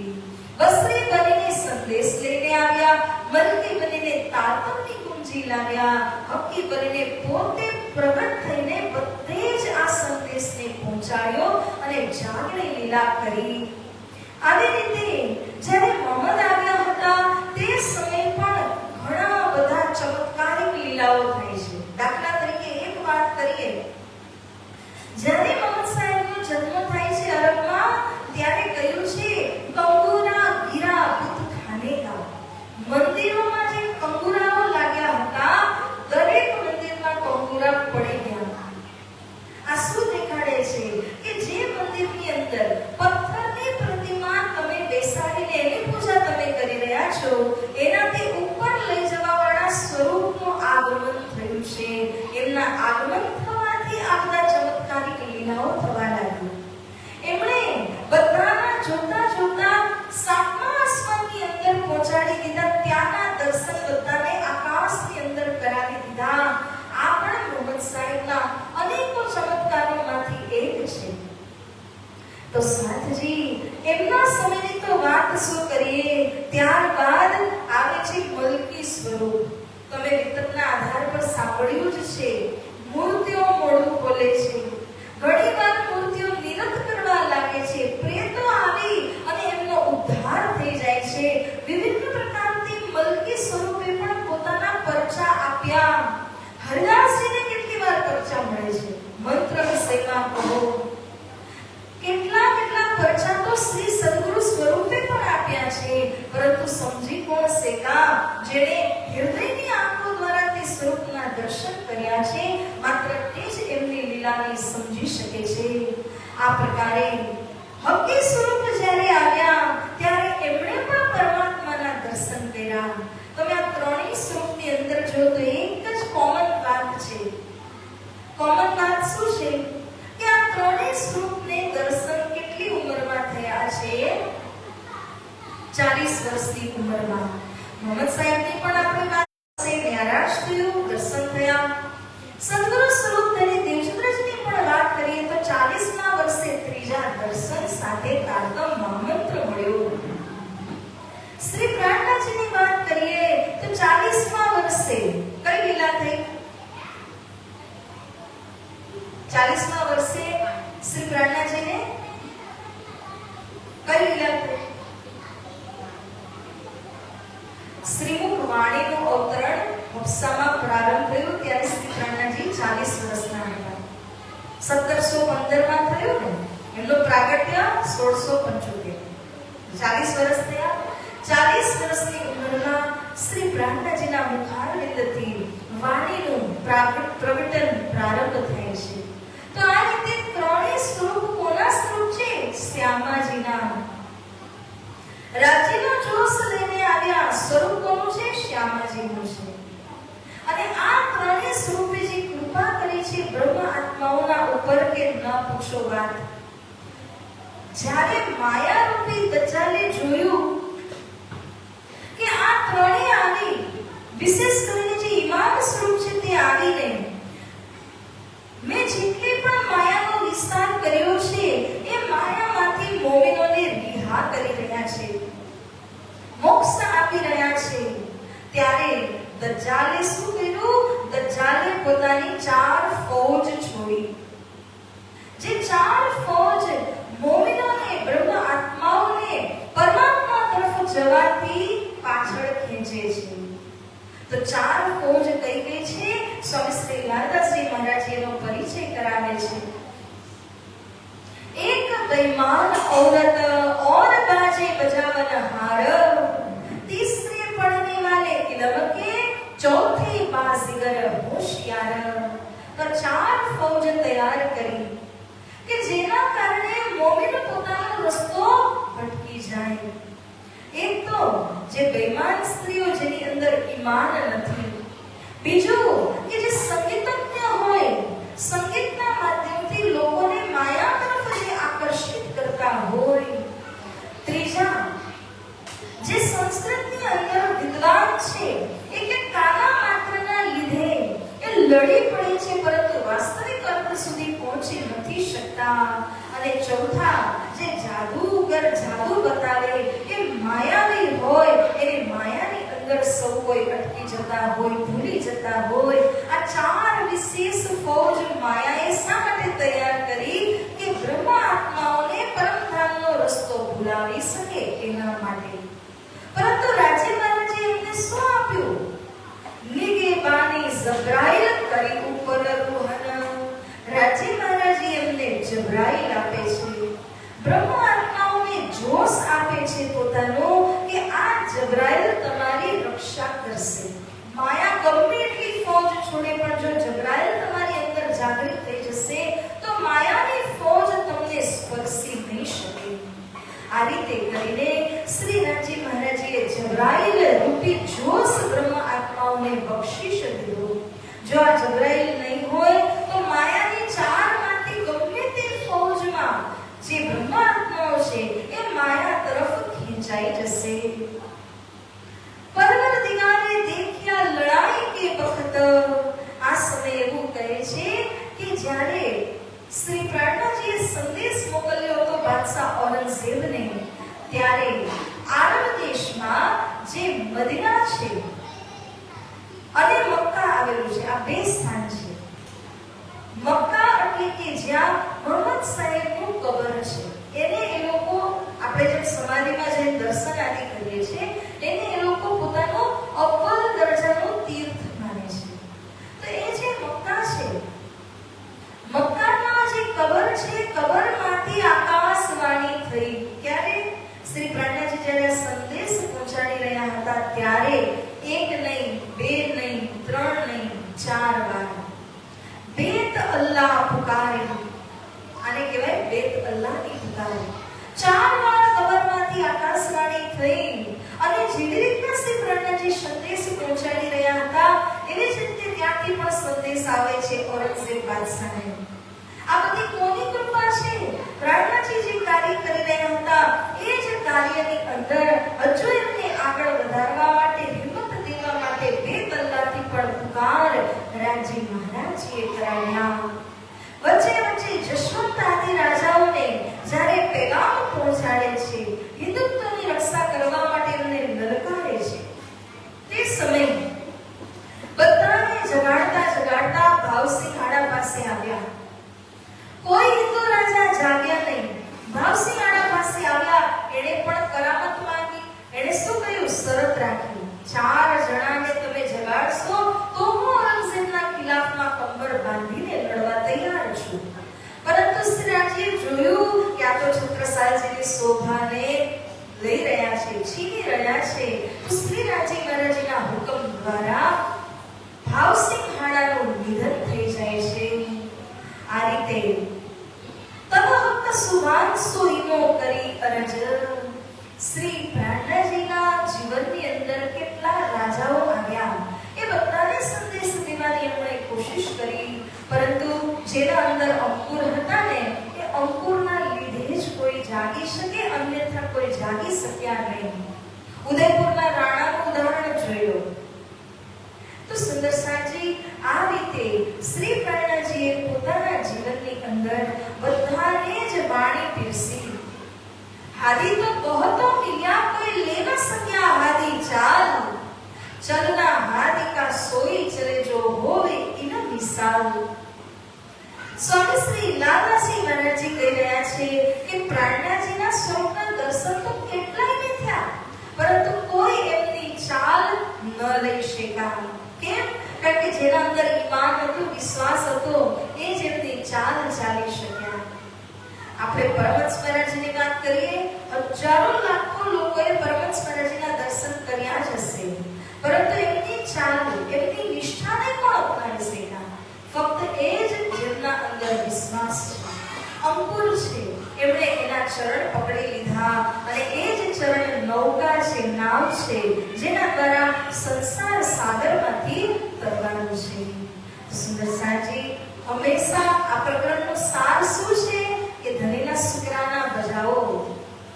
ક્રિશ્ચિયન લોકો અને ઈસાઈ લોકો, એ લોકો જ્યારે ભોજન કરવા બેસે તો એ લોકોને એક વારનું જે ભોજન કરે એ ભોજન કરતી વખતે પણ તેઓ પરમાત્માના શુક્રગુજાર થાય કે હે પરમાત્મા, તમે અમને આ ભોજન આપ્યું તો અમે ખાઈ શકીએ છીએ.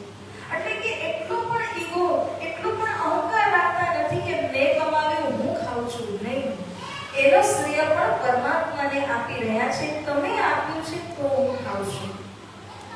જ્યારે એટલી નાની બાબતમાં એ ધર્મના લોકો, તારતમ વિનાના લોકો જ્યારે એટલું સમજી શકે છે, તો તારતમ લઈને આપણે ધણીના કેટલા શુક્રાના અદા કરવા જોઈએ.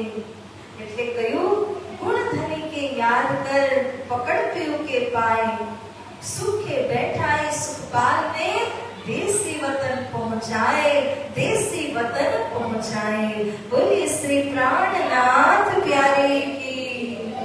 तो साथजी જેટલું બને ધણીના શુક્રાના અદા કરો, પલ પલમાં ધણીની મહેરને જોઈ શકો એવા બનો. કારણ કે જો ધણીની મહેરને જોશો તો હૃદયની આંખો ખુલી જશે. હૃદયની આંખો ખુલી ગઈ તો ધણીની સાથે એક થઈ જશો. આ રીતે હવે શ્રી લાલાજી મહારાજે આ પ્રકરણની અંતિમ ચોપાઈમાં કહે છે, શ્રી મહામતી કહે એ મોમિનો, શુક્રાના લ્યાઓ બજાએ, દજ્જાલ સો લડાએ और क्यों कर लिए बचाए. રાજી મહારાજની લીલા કે દજ્જાલને મોકલે પણ છે, હા, ચેલેન્જીસ તમારા જીવનમાં આવે પણ છે, પરંતુ એ દજ્જાલના આવવાથી અગર તમે ભયભીત થઈ જાઓ છો તો એ દજ્જાલ તમને હરાવી દે છે. પરંતુ યદિ તમે રાજી મહારાજના શુક્રાના અદા કરીને, જોશ ધારણ કરીને દજ્જાલ માયાની સાથે ભીડી જાઓ છો, ત્યારે રાજીની સહાય પણ તમને પ્રાપ્ત થાય છે. માટે હંમેશા ધનીજીના ગુણગાન ગાતા જાઓ, શુક્રાના અદા કરવાનું ભૂલશો નહીં. પલ પલ ધની આપણા સિર ઉપર ઉભા છે અને પલ પલ એમની મહેરને આપણે અનુભવ કરવાની છે. આ વાણી ખૂબ જ સુંદર છે. આવો ચોપાઈને દોહરાવીએ. શિવ મહામતી કહે મોમિનો,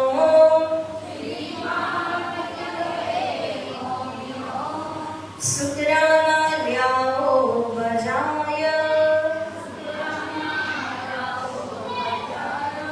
दज्जाल सो लड़ाया, और क्यों कर लिए बचाया, और क्यों कर लिए बचाया. श्री कृष्ण कन्हैया लाल की, श्री सद्गुरु महाराज की, श्री प्राणनाथ प्यारे की, कृष्ण प्रणामी धर्म की, तीनों धाम की, श्री बाजराज महाराज की, स्वामी श्री लालदास जी महाराज की, श्री भद्रावतीपुरी धाम की, श्री परमहंस महाराज की, गोल गोल पंजे वाले की, समस्त सुंदर सागर की. સુંદર સાજી, પરમ દિવસે મિલાપનો દિવસ બધાએ શ્રીફળ લઈને આવવાનું છે, જેથી કરીને શ્રી છત્રસાલ મહારાજ અને પ્રાણનાજીનો મર્દ કા ચેલા જે મિલાપ પ્રસંગ થવાનો છે, એના માટે સૌ શ્રીફળ લઈને આવજો. પ્રણામ.